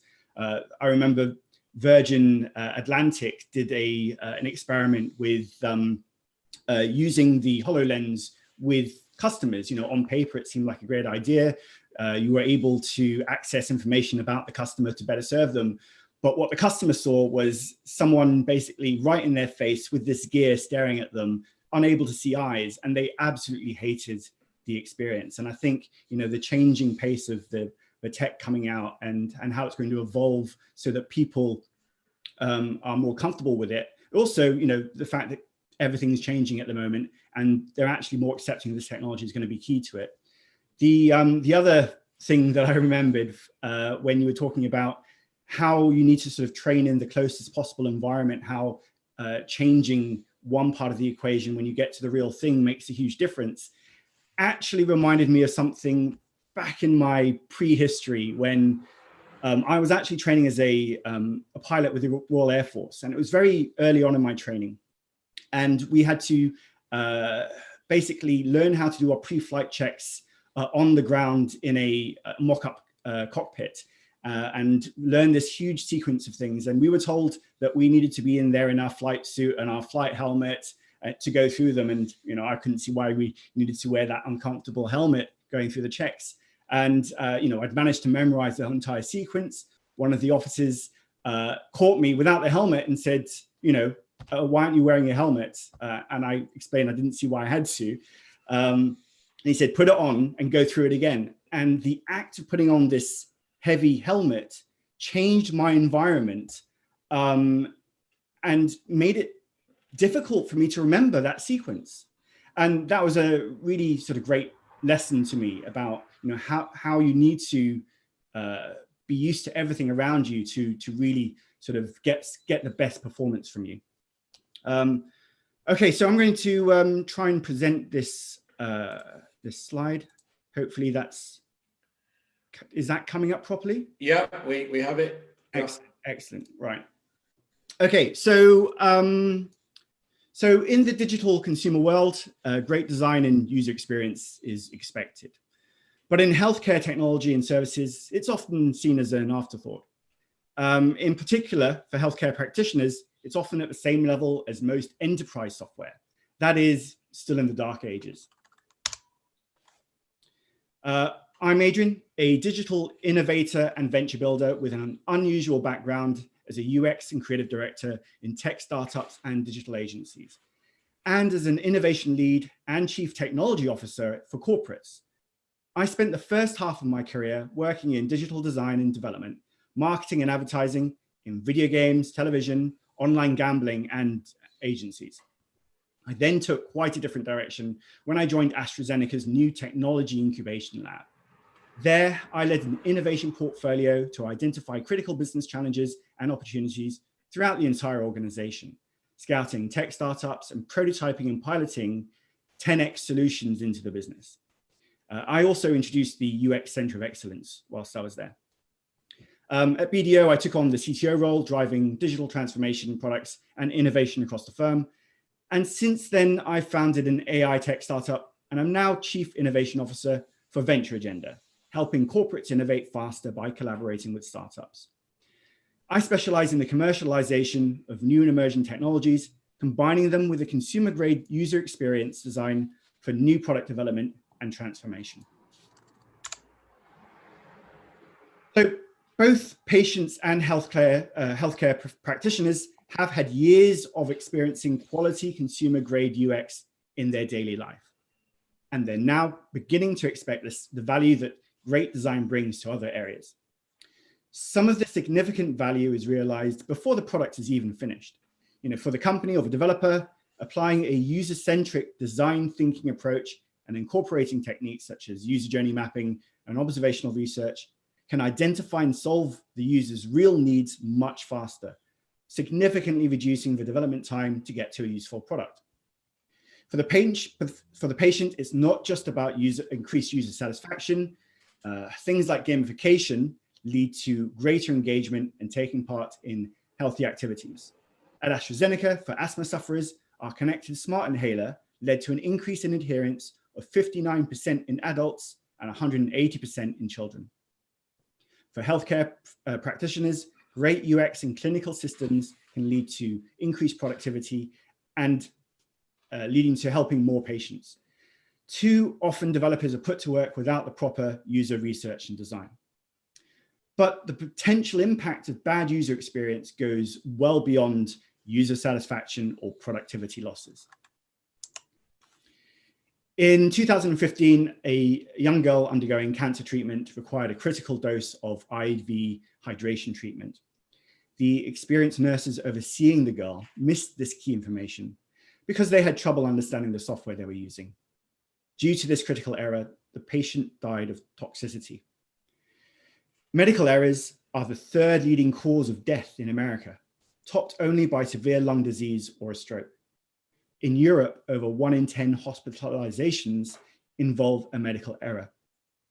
Patient safety improvement projects, including the design of better healthcare tech and services, can lead to 95,000 fewer deaths, 260,000 fewer incidents of permanent disability, and 3.2 million fewer hospital days per year. More specifically, poor design can lead to an increased cognitive load, leading to tiredness and increased chances of mistakes, taking more time to interpret the data correctly, and as has just been demonstrated, misinterpreting that data. It's not just about hiring in experienced UX designers. With the importance of qualitative and quantitative research techniques, doing something like cross-training clinicians in this discipline can have amazing results. So let's talk about design and UX in virtual and augmented reality. So first of all, I'm going to switch this round. What's the impact of this technology on the user experience? For VR, it can provide a truly immersive experience, taking the user into a completely different, believable, and explorable environment and allowing a more natural interaction. For AR, access to contextual data that appears next to the person or object it's related to decreases the interaction cost to perform a task. It reduces cognitive load because you can access information on demand instead of relying on your memory. However, designing user experience for this tech is more complex. You're having to deal with a whole extra third dimension and different input devices. You're not just designing for what's in front of you, but also peripheral vision as well, and often what's behind. Building these products takes a more diverse set of skills, than most in-house development teams have. It's not just 2D user interface and motion design. There's also 3D modeling and animation, which are, disciplines each in their own area. It takes time to train up these skills. And experience is also key, because if it's not done right, you can end up inducing information overload or even serious motion sickness. At the Technology Incubation Lab at AstraZeneca, I was involved in several VR and AR projects. So Molecular Rift is VR for drug designers. Developed on Oculus, it visualizes molecules in 3D to better understand proteins and how certain compounds might interact with them. It also uses Microsoft Kinect camera to do away with handheld controllers, gesture detection, allowing a much more natural interaction. So one cancer drug, Zoladex at AstraZeneca, has a manufacturing process so complex that even out of patent, competitors haven't been able to replicate it. It's manufactured in a sterile environment that takes workers 6 months of training to operate in, and then they have to learn how to make the drug.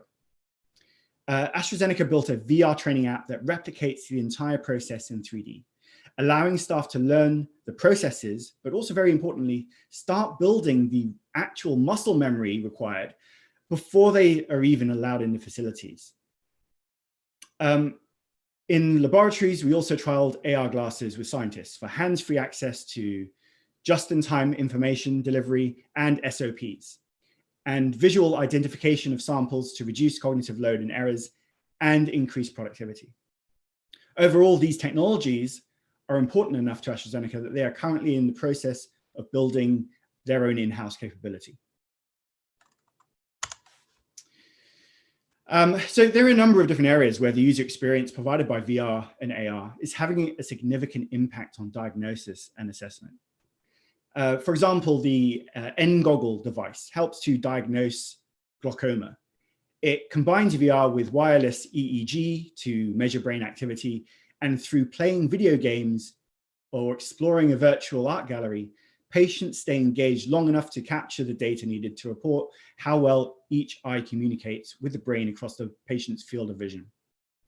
I also had the honor of being able to speak to Magic Leap before they made public everything they were doing about their devices and multiple cameras and how they're all trained on the user's eyes and what the huge potential of gathering that long-term data could be to diagnose certain conditions. Obviously, to enable that sort of long-term data gathering, you have to be providing experiences that users want to spend long periods of time in.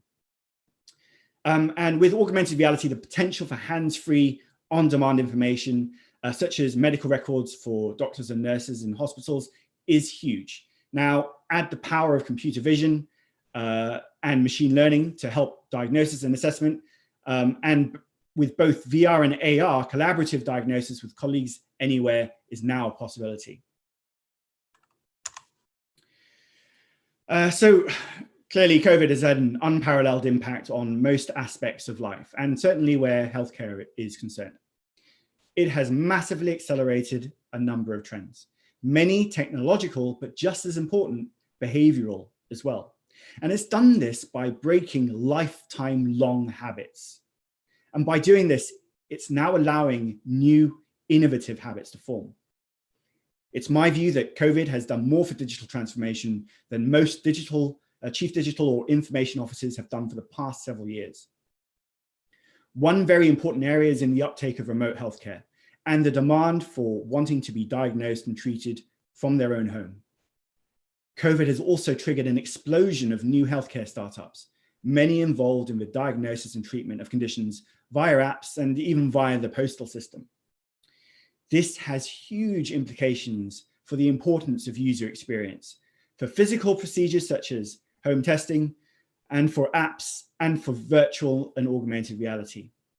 It means that these services offered remotely will need to have such a polished, frictionless user experience that patients will be able to use it at home without the help of experts.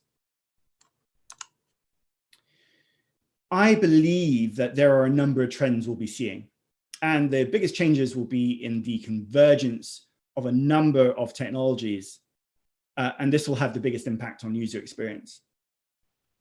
The power of machine learning combined with the accessibility and acceptability of AR glasses will result in anticipatory user experience, helping you navigate choices automatically. And it is bringing together the data of a wide spectrum of internet-connected devices and services, sensors, that will lead to those greater contextual insights. With access to environmental information as well as enhanced patient data, clinical trials will be transformed. Now, Facebook recently announced that it's working on smart glasses in collaboration with the makers of brands such as Ray-Bans, producing designs that people will actually want to wear. Initially, it will have limited AR capability, but it's their start to building that next generation fully AR device. These types of designs will be extremely important in healthcare settings, making both doctor and patient less self-conscious of the devices, but also allowing the longer term collection of data as the patients go about their normal daily lives. With Facebook also owning Oculus Rift, it's not a stretch to imagine that the biggest tech giants will be entering the healthcare arena. Just 2 weeks ago, Amazon launched their own pharmacy, with Prime members eligible for free delivery and massive discounts on medicines. Amazon already knows your shopping habits, including potentially your nutrition via its Whole Foods acquisition. And now your medical information. How long before it gets into the diagnostics business? Why not get physical test kits delivered by Amazon with your groceries or your mobile phones, and then get them picked up by Amazon couriers? Future smart speakers could also include additional sensors that aid in diagnosis. And we know that Amazon have been working on that VR tech itself. No doubt, privacy questions are going to come to the fore again. But history has shown that if a customer can access an experience and a better or cheaper service they can't get anywhere else, they will gladly allow access to their data. User experience will inevitably become even more important. My advice is I'd start figuring out how you're going to incorporate design into your core business strategy. So, that was a bit of a whistle-top tour, but hopefully gives a bit more context about the importance of designing UX in healthcare. So yeah, happy to have a chat about some of those areas in detail. And thanks very much. Okay, thank you, Adrian. If you could just stop sharing your screen. I now would like to open it up to the gallery view. And David, can you facilitate some questions for those of us who are still here? Yeah, sure. First of all, Adrian, I would like to hear a little bit more about the application that you talked about for measuring eye health, or the eye-brain connection health. So that's one project that I wasn't specifically involved in, but from what I understand, what I can talk about is another company that I mentored once, which was connected with it, and what they had was the very first sort of EEG brain sensor hardware that was easily portable, and what they were using it for was essentially to understand users' brain waves before it was specifically for rugby players, and I think this was the Ireland team, and they wanted to understand the difference in brainwave patterns before and after basically concussion or traumatic impact from playing rugby. And they did this by making the athlete play a video game beforehand to understand their reaction to certain movements and reaction times, and judged and measuring the brain patterns. They then compared it to after playing a full rugby game to see what changes in brain patterns there'd been. Now, my understanding is this was quite similar to the VR headset, which was essentially allowing users to basically go through an interactive environment, or look at VR art, but in this case making use of the inward facing eye tracking cameras, which are necessary for a really high fidelity VR experience, as opposed to just having a screen. To get proper focus, you need to have these cameras to figure out where you're looking. And the combination of the data from those cameras and also the brainwave patterns was allowing the company to understand the field of vision of the person, and where they were struggling to actually see outside of their normal sort of field of vision, as opposed to a normal person. Bit of a generalized explanation there, but hopefully that gives a bit more context. Thank you. So we were talking earlier about the use of VR and AR in training, and in particular we're talking about laparoscopic procedures and so on. I think Mary had some has had some experience with that as well. So one of the issues that we talked about was the importance of tactile stimuli as well as visual, and the hand-eye coordination. I don't know, Mary, have you got anything you'd like to say about that? Yeah, thank you. Actually, I was trying to get across to Iain from their study about 2D, 3D, because I remember the very first conference I went to about, I don't know, 7 years ago now, when the 3D camera came out. Everybody loved it. And then there was the scramble to get them. And the feedback was that, oh, it makes us feel queasy, people were falling down in theaters, and they are very expensive. I remember at the time saying to my trust that, you know what, get one and let's see how it goes, And then the project was taken off the clinical team's hands. And I think 3 years down the line, they got about 5, which is now sitting in trays because of that, actually. And now, with the laparoscopic work, and what I was trying to say is that it will convert some of the surgeons into actually seeing the positive impact, which I think actually is because nobody looked into it. It was a very minority, a small number of people that were having these negative reactions to it, and mainly medical students, which we've talked about the environment and things like that, And also when we started laparoscopic work some 20-something years ago, a lot of people were saying, oh, am I going to feel the tumor? Am I going to stretch this and that? And then quickly, it became the trend that to be, at the forefront of your game, you got to have some level of laparoscopic experience, or everybody then became laparoscopic surgeons. And now we are in robotics, we are into genomics when we come to the theaters, we are into blockchain and things like that. So, I mean, like I said earlier in my presentation, the sky is the beginning for health technology and digital health. So we can only just look more into the impact and into what will bring out sustainability from the beginning, so that these things don't fall by the wayside and then we're scrambling again to bring them back up. I think that's, you brought up some very interesting points there. I've spent the last 6 or 7 years specifically introducing new technologies into enterprise environments, and it's really interesting how difficult it can be to demonstrate how useful a new technology is. And it could look great on paper, and you give the right stats saying, well, if we use this, then we'll get a 5 times gain in productivity or whatever. But unless people actually get involved in the experience of using that technology, a lot of the time they find their own reasons in their head about why it looks good on paper, and they don't really believe it. Now, it's also important that their first experience of that new technology is a good one.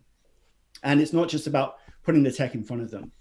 I remember one of the first sort of VR related projects AstraZeneca had was, it was basically they created a 3D model of the new headquarters in Cambridge. Absolutely fantastic, cutting edge building. And they created, a 3D environment. And then they had a VR headset, which you then used an Xbox controller to navigate around. Now, my view is that they hadn't employed a company that really knew how to do VR. I think they found a company that was able to create a 3D model, and then they stuck it into the VR headset. I have played video games in 3D since 3D in video games was invented, and I've never had a problem with motion sickness. I put on these goggles, and within 5 minutes, I literally wanted to be sick. And it happened every time I tried it. And there are really subtle bits of experience you need from deploying this sort of experience. You have to understand what a natural field of vision is for someone. You need to understand that you're matching up the right frame rates to the movement of the camera, as well as building in a natural navigation of the environment as well. And I don't think this company really got it. And of course, people's first taste of VR was this simulator, which they were taking on a roadshow throughout all the offices. And every subsequent meeting that I had with senior stakeholders about using VR in their environment, they always referenced this simulator and how they didn't think it was a good idea because it would just make them motion sick. So, you've got to make sure that they're first of all, you have to make sure that they actually experience the benefits of these new technologies in some way, firsthand, ideally. And second of all, you've got to make sure that first experience is as good as it can, because you can very easily put people off. Yeah, thanks very much for that. I'm sorry to interject, but we've run over our scheduled time by about 10 minutes. I want to thank you, or particularly you, Dave, for staying with right from the very beginning, and also Mary for the length of time that you spent there, and also to Julio, one of our participants, who's been there, I think, from the very beginning of this session. So I just want to conclude by thanking everybody for their participation in whatever effect. I'll give each of you a chance just to say any final concluding remarks. So I'll begin with you, Adrian, as you were the latest presenter. Well, I guess I've really enjoyed this session. My main focus is that sort of how can I help organizations drive innovation. If anyone's interested in chatting about any of that in general, or user experience, I'm open to get in contact with. Thank you, Adrian. And Mary? Yeah, thank you very much, to everyone, and David for inviting us. And actually, as you know, the most important thing for me in health technology, digital health, and this environment with VR, especially in medical education, is to input needs analysis, so that when we do deliver it, it's fit for purpose, both for consumers and for industry as well, and also to build wide adoption and scalability and take cost into consideration for the LMICs. Thank you, Mary. And I hope that you found some of the connections today useful, because I'm sure that many of your listeners and viewers to your platform would be very interested in the work of all of the presenters that we've seen today. So David, anything to conclude? Well, just an amazingly broad and rich field that this has become, it's fascinating to hear about all the things that people are doing. I look forward to the next several years and see how far we'll go. And I wonder if in 10 years' time we'll still be talking about Second Life and the good old days. But no, thank you all again. I'm going to stop the recording now and also the live stream. The live stream will be available to people after the event. I'm going to make everything available to the Giant team, so I hope that they will share some of this material, because I'm sure people who attended the Giant event will be very interested in what everyone has had to say. So